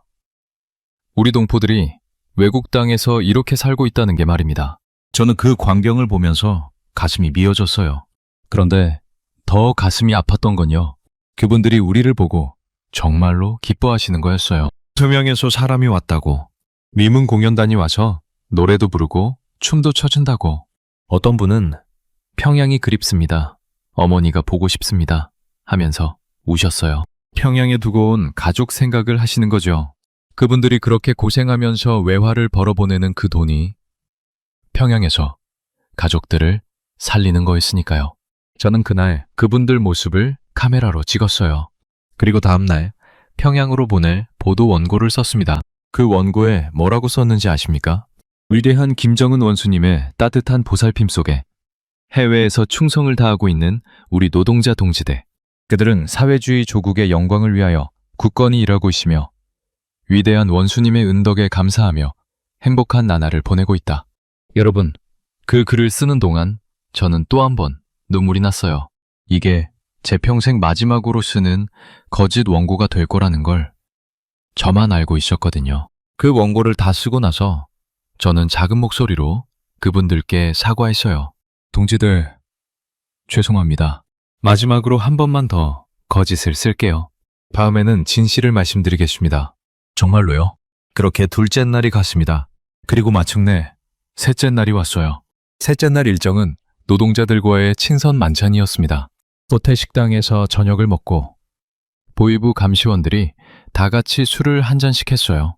그게 제가 노린 기회였습니다. 박 선생님이 알려주신 정보가 있었거든요. 보위부 감시원들이 외국 출장 중에는 가끔 술을 마신다. 그날을 잘 노려라고요. 평양에서는 절대 못 마시는 양주를 외국에서는 마실 기회가 생기니까 그분들도 사람이라 술을 마시는 거죠. 그날 밤 보위부 감시원 한 분이 정말 술을 많이 마셨어요. 40대 남자였습니다. 보드카라는 러시아 술이었는데 한 병을 거의 다 비우셨어요. 다른 한 분은 그래도 어느 정도 정신이 있으셨는데 자정 무렵에는 두 분 다 호텔 방으로 돌아가서 골아 떨어지셨습니다. 저는 같은 방을 쓰던 후배 방송원하고 같이 우리 방으로 올라왔어요. 그 후배는 저보다 술을 많이 마셔서 자리에 눕자마자 잠이 들었습니다. 자정 무렵이었어요. 저는 침대에 누워서 천장을 봤습니다. 가슴이 정말 미친 듯이 뛰었어요. 이제 가야 한다. 이제 가야 한다. 그 생각만 머릿속에서 빙빙 돌았습니다. 그런데 막상 일어나려니까 다리가 안 움직였어요. 60년을 평양에서 산 사람이 평생 들어보지 못한 거리에 발을 내딛는 게 그렇게 무서웠습니다. 저는 우리 민혁이 일기장을 가슴에 꼭 안았어요. 그리고 작은 목소리로 빌었습니다. 민혁아, 엄마한테 힘 좀 줘. 엄마 다리가 떨려서 못 일어나겠다. 우리 아들이 엄마 손 좀 잡아줘. 응? 그러고는 가만히 있는데 정말로요. 정말로 말입니다. 어디선가 따뜻한 기운이 느껴졌어요. 우리 아들이 진짜로 옆에 와 있는 것 같았어요. 그 기운에 의지해서 저는 일어났습니다. 자정이 지나서 한 15분쯤 됐을 때 저는 행동을 시작했습니다. 먼저 가방을 챙겼어요. 미리 꼭 필요한 것만 챙겨놓은 작은 가방이었습니다. 우리 민혁이 일기장, 사진들, 만년필, 외화, 그게 다였습니다. 다른 옷가지나 화장품 같은 건 다 두고 가야 했어요. 가방을 너무 크게 들고 나가면 의심받을 테니까요. 앞문을 살짝 열었어요. 복도에는 아무도 없었습니다. 호텔이 그 시간에는 고요했어요. 저는 신발을 손에 들고 양말 차림으로 살금살금 걸었습니다. 박 선생님이 알려주신 비상계단은 복도 끝에 있었어요. 그 비상계단까지가 한 20걸음이었는데 저한테는 그 20걸음이 2만 걸음 같았습니다. 비상계단 문을 살짝 열었더니 차가운 공기가 훅 들어왔어요. 그리고 저는 들어갔습니다. 우리 방은 5층이었어요. 1층까지 5층을 내려가야 했습니다. 여러분, 그 5층 내려가는 게요. 제 평생 가장 무서운 길이었습니다. 한 계단 한 계단 내려갈 때마다 발소리가 그 계단에 울렸어요. 정말 작은 소리였는데도 저한테는 그게 천둥 소리 같았습니다. 누가 들으면 어쩌나, 누가 따라오면 어쩌나, 그런 생각에 가슴이 터질 것 같았어요. 4층, 3층 그렇게 내려가는데 갑자기 2층 문이 열리는 소리가 났어요. 누군가가 비상계단으로 들어오는 거예요. 저는 그 자리에 그대로 굳었습니다. 다리가 후들거려서 한 발도 못 움직였어요. 알각됐다. 끝났다. 그 생각밖에 안 들었습니다. 우리 아들 일기장을 가슴에 꼭 안고 저는 거기 그대로 서 있었어요. 그런데 그 사람이 2층에서 1층으로 그냥 내려가더라고요. 저를 못 본 거예요. 다행히 계단이 얼자로 꺾여 있어서 제가 있던 자리에서는 위쪽이 안 보였거든요. 그 사람도 술에 취했는지 비틀비틀 걸어가면서 콧노래를 부르고 있었어요. 호텔 직원이었던 것 같습니다. 그분이 1층 문을 열고 나가는 소리를 듣고 저는 거의 주저앉았어요. 다리에 힘이 다 풀렸거든요. 그 자리에 한 5분은 앉아 있었던 것 같습니다. 일어나야 한다는 걸 알면서도 다리가 안 움직였어요. 그때 또 우리 민혁이 생각이 났습니다. 일기장에 쓰여 있던 그 한 줄. 저는 옳은 일을 하다 가는 거니까요. 우리 아들이 자기 목숨 걸고 옳은 일을 했는데 어미인 제가 다리가 떨려서 주저앉아 있다? 그건 안 되는 일이었어요. 저는 이를 악물고 다시 일어섰습니다. 1층까지 내려와서 비상계단 문을 살짝 열었어요. 호텔 1층 로비에는 야간 직원 한 명이 카운터에 앉아서 핸드폰을 보고 있었습니다. 저는 그 직원 시선 반대편으로 살금살금 걸어서 호텔 뒷문으로 나갔어요. 뒷문 밖은 어두웠습니다. 작은 골목이었어요. 그 골목 끝에 검은색 SUV 차량 한 대가 시동을 끈 채 서 있었습니다. 저는 떨리는 마음으로 그 차에 다가갔어요. 운전석 옆 사이드미러에 작은 태극기 스티커가 붙어 있었습니다. 손톱만한 작은 태극기였어요. 여러분, 그 태극기를 본 순간 저는 거의 무릎이 꺾일 뻔했어요. 평생 욕하고 살았던 그 깃발이 그 순간 저한테는 구원의 깃발이었습니다. 차 옆에 다가가니까 운전석에 앉아있던 분이 창문을 살짝 내렸어요. 한국 사람이었습니다. 40대쯤 되어 보이는 남자분이었어요. 그분이 작은 목소리로 말씀하셨습니다. 김영애 선생님이시죠? 타십시오. 빨리요. 저는 그 차 뒷자리에 올랐어요. 차 문을 닫는 그 순간 저는 정말로 기절할 뻔했습니다. 60년 인생에서 가장 무거웠던 그 짐이 그 순간 한 번에 내려간 느낌이었어요. 다리에 힘이 풀려서 그대로 좌석에 푹 주저앉았습니다. 차가 천천히 출발했어요. 운전하시는 분이 백미러로 저를 한번 보시더니 작은 목소리로 그러시더라고요. 선생님, 잘 오셨습니다. 이제 안전한 곳으로 모시겠습니다. 1시간만 더 견뎌주세요. 차 안에서는 절대 머리를 들지 마시고 그대로 누워 계세요. 저는 좌석에 누웠어요. 그리고 우리 민혁이 일기장을 가심에 꼭 안았습니다. 그제서야 눈물이 펑펑 쏟아졌어요. 그동안 한 번도 못 온 그 모든 눈물이 그 차 안에서 한꺼번에 터졌습니다. 운전하시던 분이 아무 말씀 안 하시고 그저 휴지를 한 통 뒷자리로 던져주셨어요. 저는 그 휴지로 얼굴을 가린 채로 한참을 울었습니다. 차 창밖으로 블라디보스토크 시내 불빛이 흘러갔어요. 평양과는 비교도 안 되는 환한 불빛이요. 저는 그 불빛을 보면서 마음속으로 우리 민혁이한테 말했습니다. 민혁아, 엄마 나왔어? 엄마, 평양에서 나왔어. 우리 아들이 엄마 손 잡아줘서 엄마가 다리가 떨려도 끝까지 걸어 나왔어. 고마워, 우리 아들. 정말 고마워. 차는 1시간 가까이 달려서 어느 작은 가옥에 도착했어요. 거기는 한국 분들이 운영하시는 안전 가옥이었습니다. 거기서 저는 며칠을 묵고 그 다음에는 블라디보스토크 한국 영사관으로 옮겨졌어요. 운전하시던 그분이 작별 인사를 하시면서 그러더라고요. 선생님, 정말 용기 있으셨어요. 저희가 안전하게 모실 테니까 이제는 마음 놓으셔도 됩니다. 저는 그분 손을 한참을 잡았습니다. 감사합니다. 정말 감사합니다. 그 말밖에 안 나왔어요. 그분 얼굴은 지금도 또렷이 기억해요. 살아오면서 만난 사람 중에 그날의 그 얼굴만큼 따뜻한 얼굴은 없었습니다. 그날 밤 안전가옥의 작은 방에서 저는 30년 만에 처음으로 깊은 잠을 잤어요. 평양에서는 잠을 잘 때도 늘 한쪽 귀가 열려 있었거든요. 누가 문을 두드리지는 않을까, 누가 신고하지는 않을까, 그런 두려움 속에서 잠을 잤습니다. 그런데 그날 밤은 그 두려움이 없었어요. 30년 만에 처음으로요. 자다가 한번 깼는데 우리 민혁이 일기장이 옆에 있는 게 보였습니다. 저는 그 일기장을 다시 가슴에 안고 작은 목소리로 말했어요. 민혁아, 엄마 자유 얻었어? 우리 아들 덕분에. 고마워.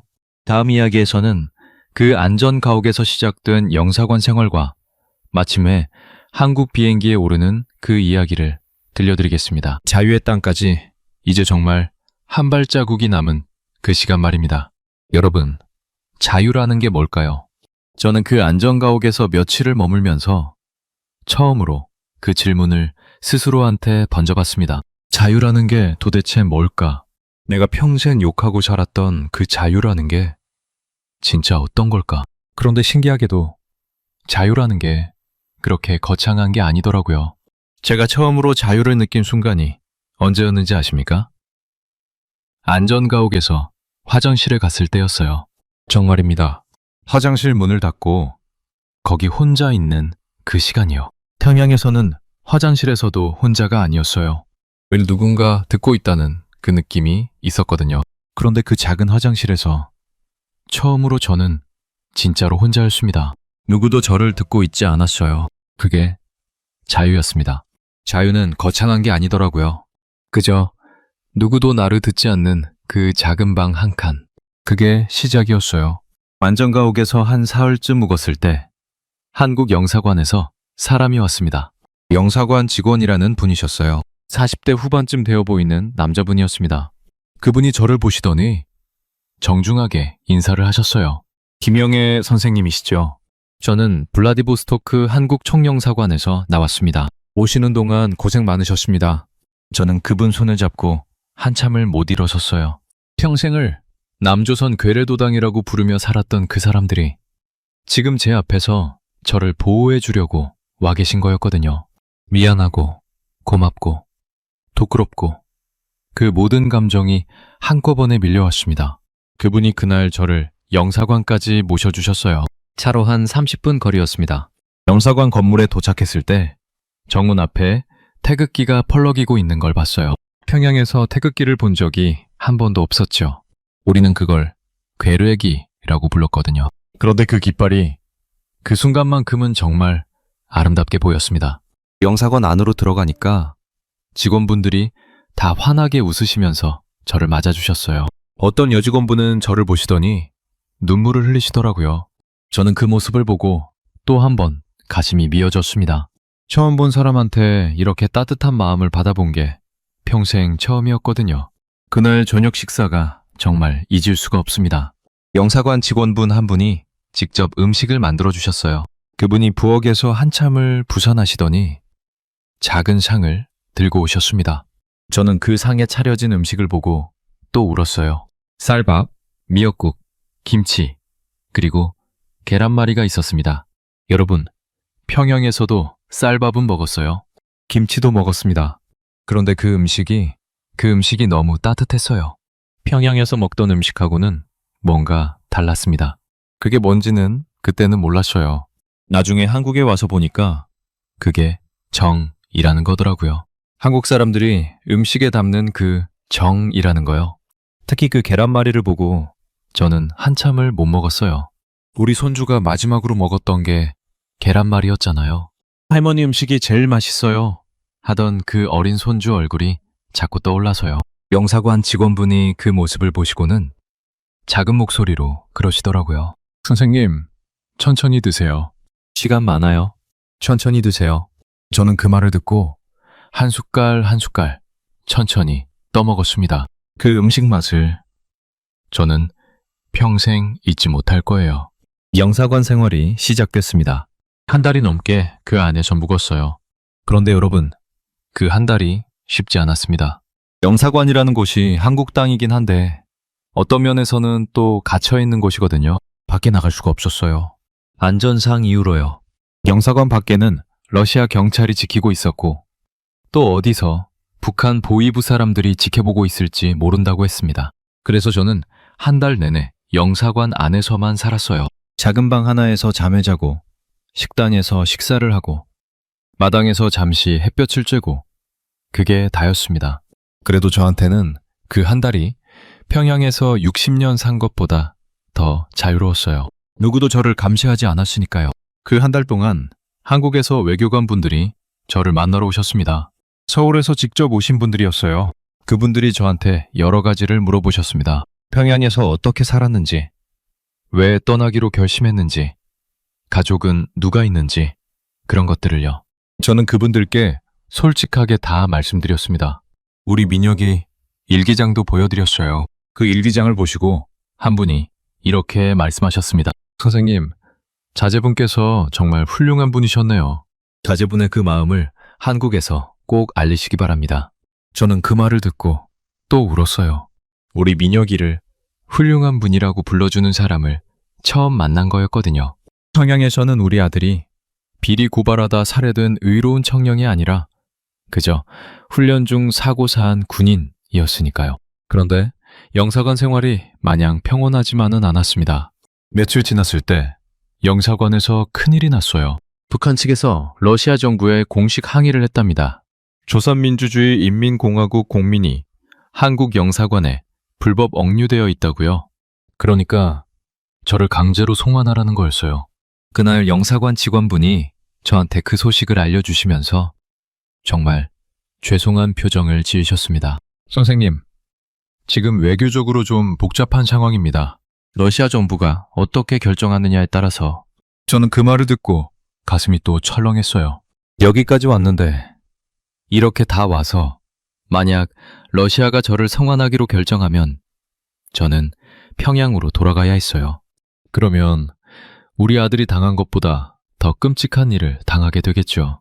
그 며칠 동안 저는 잠을 못 잤습니다. 우리 아들 일기장을 가슴에 안고 매일 빌었어요. 민혁아, 엄마 좀 도와줘. 우리 아들 마지막 부탁이라도 좀 들어줘. 엄마, 이대로는 못 돌아가. 다행히 한국 정부가 정말 적극적으로 움직여 주셨다고 해요. 외교부에서 러시아 정부에 여러 차례 협의를 요청하셨고 인권 문제로도 호소하셨다고 들었습니다. 그리고 결정적으로 러시아 측에서도 인도주의적 차원에서 저의 출국을 허가해주는 쪽으로 마음이 기울었다고 하더라고요. 그 결정이 나기까지 한 보름이 걸렸습니다. 그 보름이 저한테는 6개월처럼 느껴졌어요. 영사관 생활 중에 가장 마음 아팠던 게 한 가지 있습니다. 평양에서 소식이 왔다는 거예요. 영사관 직원분이 어느 날 조심스럽게 저한테 말씀하셨어요. 선생님, 평양 소식인데 들으실 준비가 되셨습니까? 저는 가슴이 또 철렁했어요. 우리 딸 가족 소식이라는 걸 직감으로 알았습니다. 그분이 들려주신 이야기는 이랬어요. 제가 블라디보스토크에서 사라진 사실이 평양에 알려진 다음 우리 딸 가족이 한번 보위부에 불려가서 조사를 받았다고요. 다행히 우리 딸은 정말로 아무것도 몰랐기 때문에 진심으로 충격을 받고 울었답니다. 사위가 보위부 출신이라는 게 그때는 오히려 다행이었어요. 사위가 적극적으로 장모님이 어디 가신 줄 정말로 몰랐다고 변호해 주었답니다. 결국 우리 딸 가족은 큰 처벌은 면했다고 해요. 다만 우리 딸은 직장에서 강등됐고 사위도 부서가 옮겨졌다고 합니다.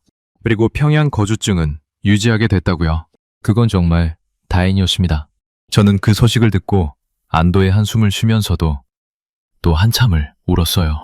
우리 딸이 직장에서 강등됐다는 게 어미 때문에 그렇게 된 거잖아요.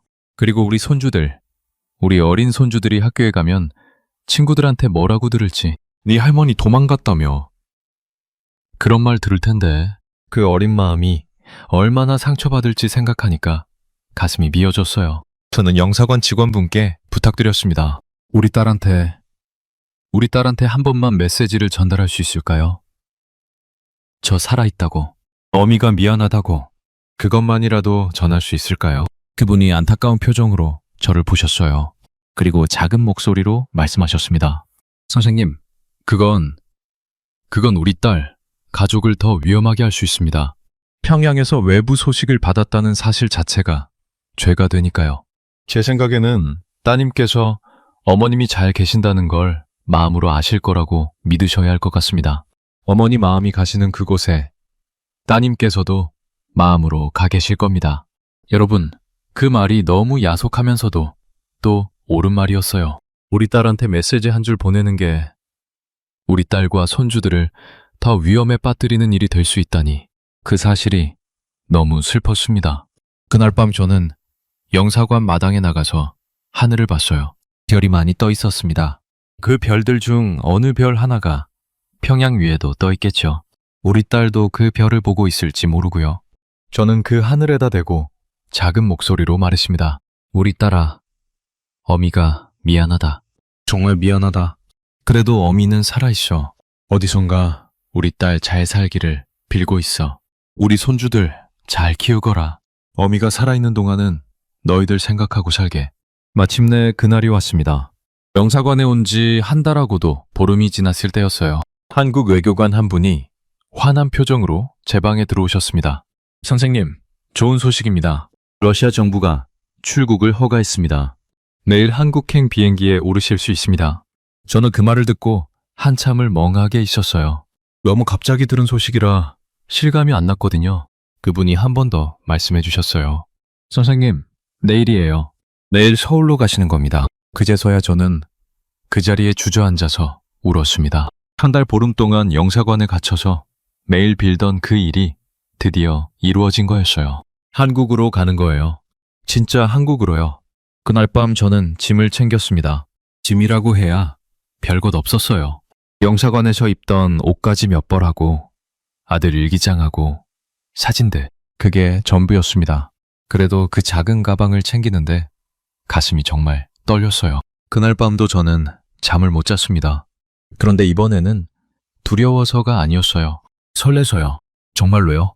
평생 한 번도 가본 적 없는 그 땅으로 간다는 게 그렇게 설렐 수가 없었습니다. 다음날 아침, 저는 영사관 직원분들과 작별 인사를 했습니다.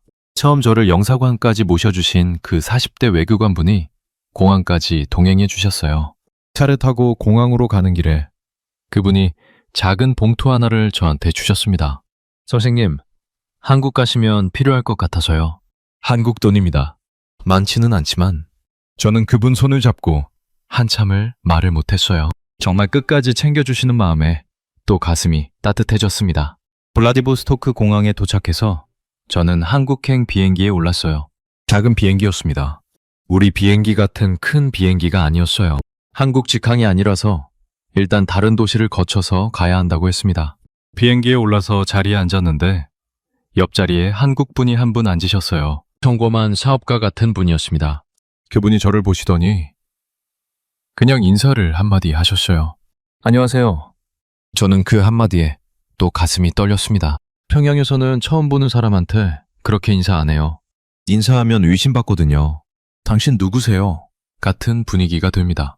그런데 한국분은 그저 처음 보는 저한테도 그렇게 환하게 인사를 해주셨어요. 그게 자유의 모습이구나. 저는 그때 또 한 번 깨달았습니다. 비행기가 이륙해서 한참을 날았어요. 창밖을 보니까 바다가 보였습니다. 동해였어요. 여러분, 저는 평생 동해를 본 적이 없습니다. 평양에 살았으니까요. 평양에서 동해까지는 굉장히 멀어요. 우리 같은 사람은 거기 갈 일이 별로 없거든요. 그런데 그 동해를 비행기에서 처음으로 봤습니다. 그 바다가 정말 푸르렀어요. 끝없이 푸르렀습니다. 저는 창밖으로 그 바다를 한참을 봤어요. 그리고 마음속으로 한마디를 했습니다. 이 바다가 우리 남쪽하고 북쪽을 잇고 있는 바다구나. 우리 남북 동포들이 같이 보는 바다구나. 우리 민혁이도 어디선가 이 바다를 보고 있을까? 비행기가 그 바다 위를 한참을 날아서 마침내 인천 상공에 도착했어요. 창밖으로 한국 땅이 보이기 시작했습니다. 처음 보는 한국 땅이었어요. 산이 보였고 들판이 보였고 도시가 보였습니다. 그 모든 것을 저는 눈에 담았어요. 평생 욕했던 그 땅을, 평생 한 번도 본 적 없었던 그 땅을, 그 순간만큼은 정말로 사랑하는 마음으로 봤습니다. 비행기가 인천공항에 착륙했을 때 저는 좌석에서 한참을 못 일어섰어요. 다리에 또 힘이 풀렸거든요. 옆자리 그 한국분이 저를 보시더니 친절하게 손을 내밀어 주셨습니다. 어머니, 도와드릴까요? 저는 그분 손을 잡고 일어섰어요. 처음 보는 사람한테 어머니라고 불려본 게 그것도 평생 처음이었습니다. 한국에서는 모르는 어르신을 그렇게 부른다더라고요. 그게 저한테는 또 한 번의 충격이었어요. 따뜻한 충격이요. 비행기에서 내려서 저는 인천공항 통로를 걸었습니다. 한 발 한 발이 정말 무거웠어요. 평생 60년을 평양에서 살았던 그 사람이 처음으로 한국 땅을 밟는 그 순간이었거든요. 다음 이야기에서는 그 인천공항에서부터 시작된 한국 정착 이야기를 들려드리겠습니다. 그리고 제가 평생 평양에서 한 그 모든 거짓말을 어떻게 진실로 바꾸기 시작했는지를요. 이제 정말 마지막 이야기입니다. 끝까지 들어주십시오. 여러분, 길고 긴 이야기를 여기까지 들어주셔서 정말 감사합니다. 이제 마지막 이야기를 들려드리려고 합니다. 평생 마이크 앞에서 거짓말만 하던 어느 어미가 어떻게 진실을 말하기 시작했는지를요. 그리고 마지막에는 여러분께 한 가지 부탁을 드리려고 합니다. 들어주세요. 2020년의 어느 봄날이었습니다. 인천공항에 도착해서 비행기에서 내렸을 때 저는 한 발 한 발이 너무 무거웠어요. 평생 60년을 평양에서 산 그 사람이 처음으로 한국 땅을 밟는 그 순간이었거든요. 비행기 통로를 빠져나와서 공항 청사로 들어갔는데 저는 그 자리에서 입을 다물지 못했습니다. 인천공항이라는 곳이 저한테는 그게 다른 세상이었어요.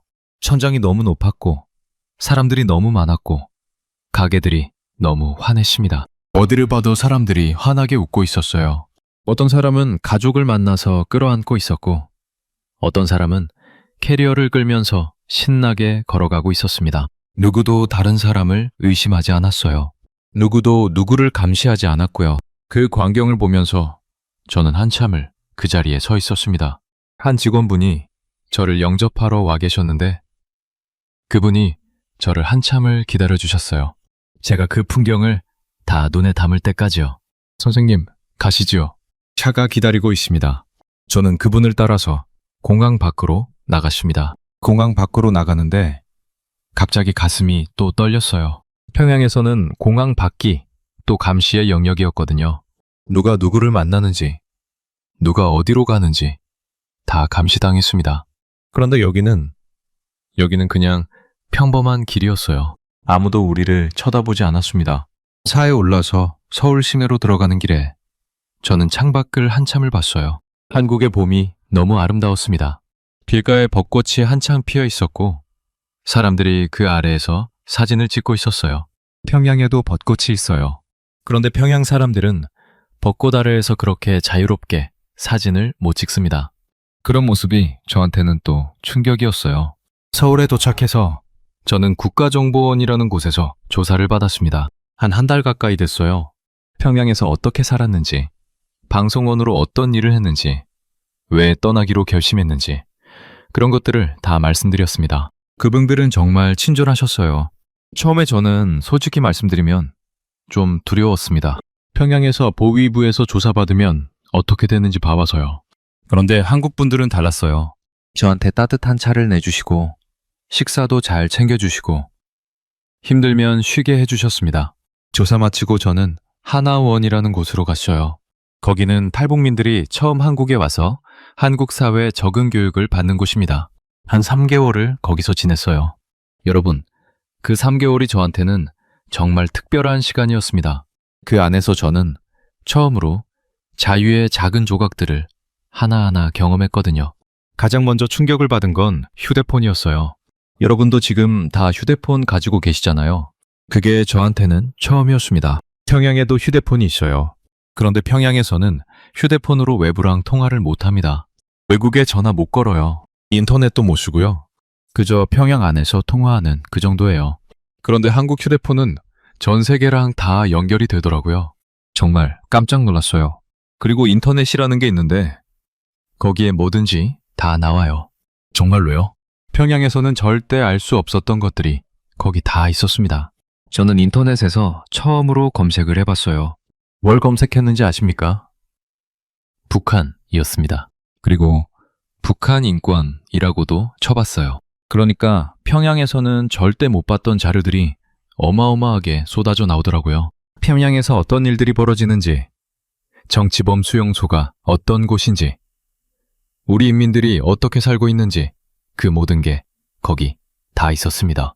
그걸 보면서 저는 또 한 번 무너졌어요. 평양에서 30년 동안 마이크 앞에 앉아있던 제가 사실은 우리나라의 진실을 외국 사람들보다도 더 몰랐던 거예요. 외국에서는 우리 인민들의 고통을 다 알고 있었습니다. 그런데 정작 우리는 몰랐어요. 모르게 살게 만들어졌던 거죠. 그리고 또 한 가지 충격적인 게 있었어요. 인터넷에서 한국 뉴스를 봤는데 거기 평양 보도가 나오더라고요. 그 보도에서 제가 잘 아는 후배 방송원의 얼굴이 나왔어요. 평양에서 저랑 같이 일했던 후배였습니다. 그 후배가 마이크 앞에 앉아서 평소처럼 그 보도를 하고 있었어요. 위대한 김정은 원수님께서 여러분, 저는 그 영상을 보면서 정말 한참을 울었습니다. 그 후배가 입에 거품을 물듯이 외치는 그 거짓말이 사실은 제가 평생 했던 거짓말이었거든요. 그 후배의 얼굴 위로 제 얼굴이 자꾸 겹쳐 보였어요.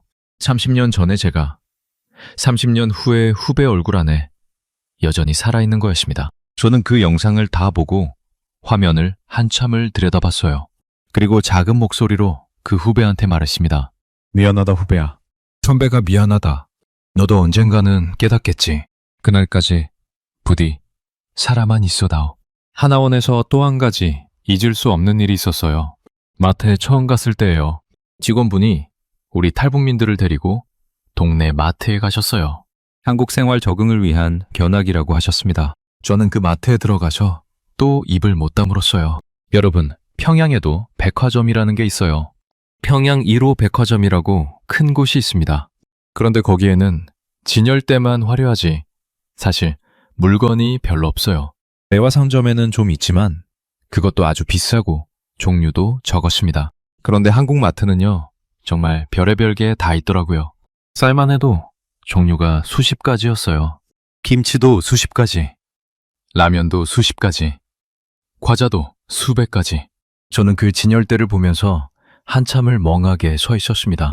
우리 평양 인민들이 라면 한 봉지를 못 사 먹는데 여기는 라면이 이렇게 많구나. 그 생각을 하니까 또 가슴이 미어졌어요.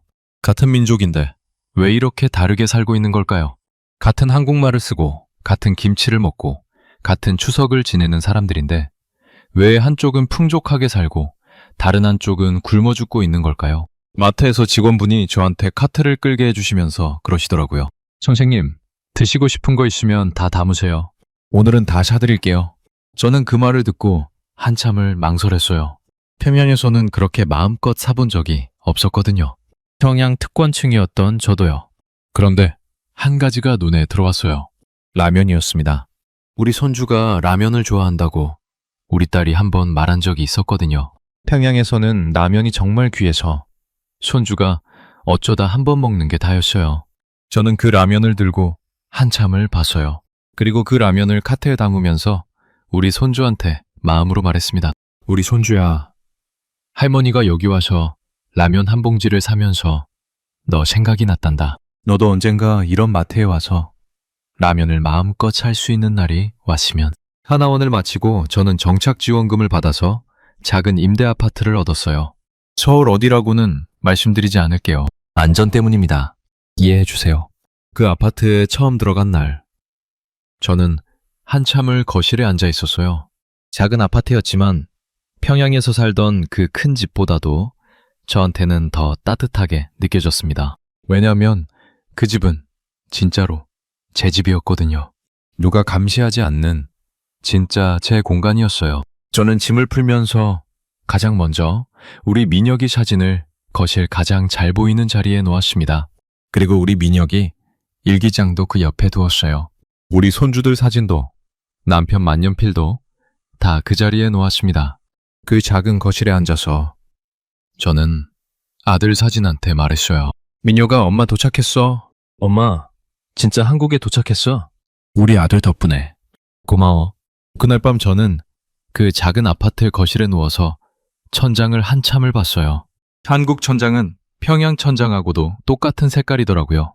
그 천장을 보면서 저는 또 한 가지를 깨달았어요. 하늘은 같구나. 하늘은 똑같은 하늘이구나. 우리는 한 하늘 아래 사는 한 민족이구나.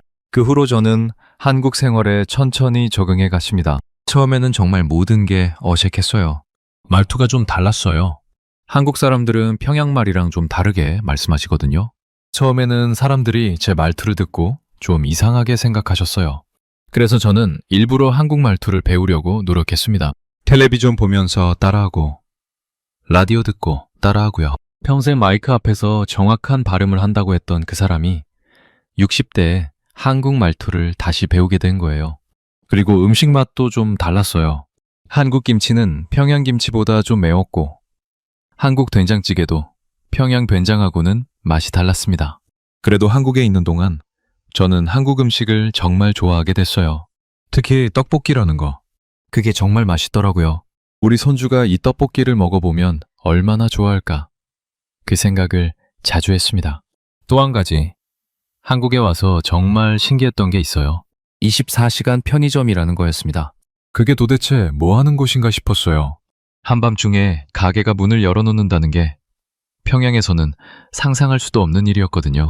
평양에서는 저녁 7시면 거의 모든 가게가 문을 닫아요. 그런데 한국은 새벽 2시, 3시에도 가게가 환하게 열려 있는 거예요. 그게 저한테는 또 한 번의 자유의 모습이었습니다. 한국에 정착한 지 한 1년쯤 됐을 때 저는 결심했어요. 이제 진실을 말해야 한다고요. 우리 민혁이가 못한 그 진실을 어미인 제가 대신해야 한다고요. 그래서 저는 탈북민 인권단체 분들의 도움을 받아서 증언 활동을 시작했습니다. 처음에는 작은 모임에서 제 이야기를 들려드리는 것부터 시작했어요. 사람들이 제 이야기를 듣고 우셨습니다. 어떤 분은 이렇게 말씀하셨어요. 선생님, 이런 일이 정말로 평양에서 벌어지고 있다는 게 저는 몰랐어요. 알려주셔서 감사합니다. 저는 그 말을 듣고 또 울었어요. 사람들이 모르고 있다는 게 너무 안타까웠습니다. 평양에서 매일같이 벌어지는 그 일들을 한국 분들도 모르고 외국 분들도 모르고요. 그래서 저는 더 열심히 증언해야겠다고 결심했습니다. 지금 제가 여러분께 이 이야기를 들려드리는 것도 그 결심의 일환이에요. 부끄러운 제 이야기를 이렇게 다 풀어놓는 게 사실 정말 쉽지 않은 일이거든요. 평생 거짓말한 어미가 진실을 말한다는 게요. 그런데 저는 해야 했습니다. 우리 민혁이를 위해서, 그리고 평양에 남아있는 우리 인민들을 위해서요.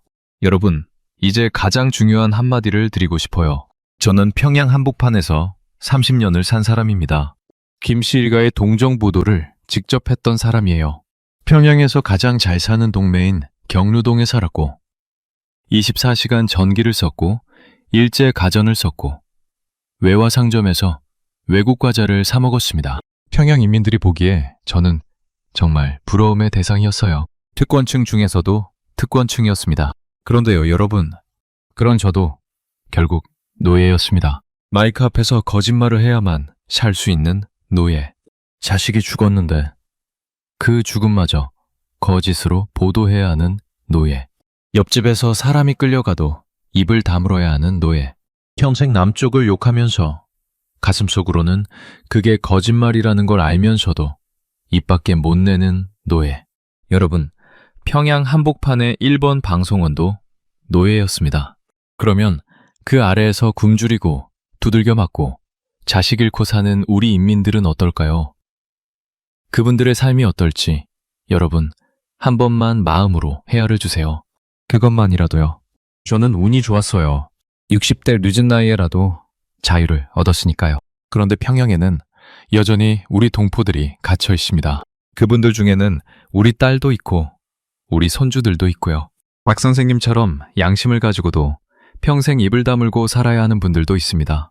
저는 한 가지 꿈이 있어요. 살아생전에 통일을 보는 거요. 여러분도 아시잖아요. 6.25 전쟁 끝나고 분단된 지 벌써 70년이 넘었습니다. 그 분단의 아픔을 가장 크게 겪으신 분들이 여러분 같은 어르신들이실 거예요.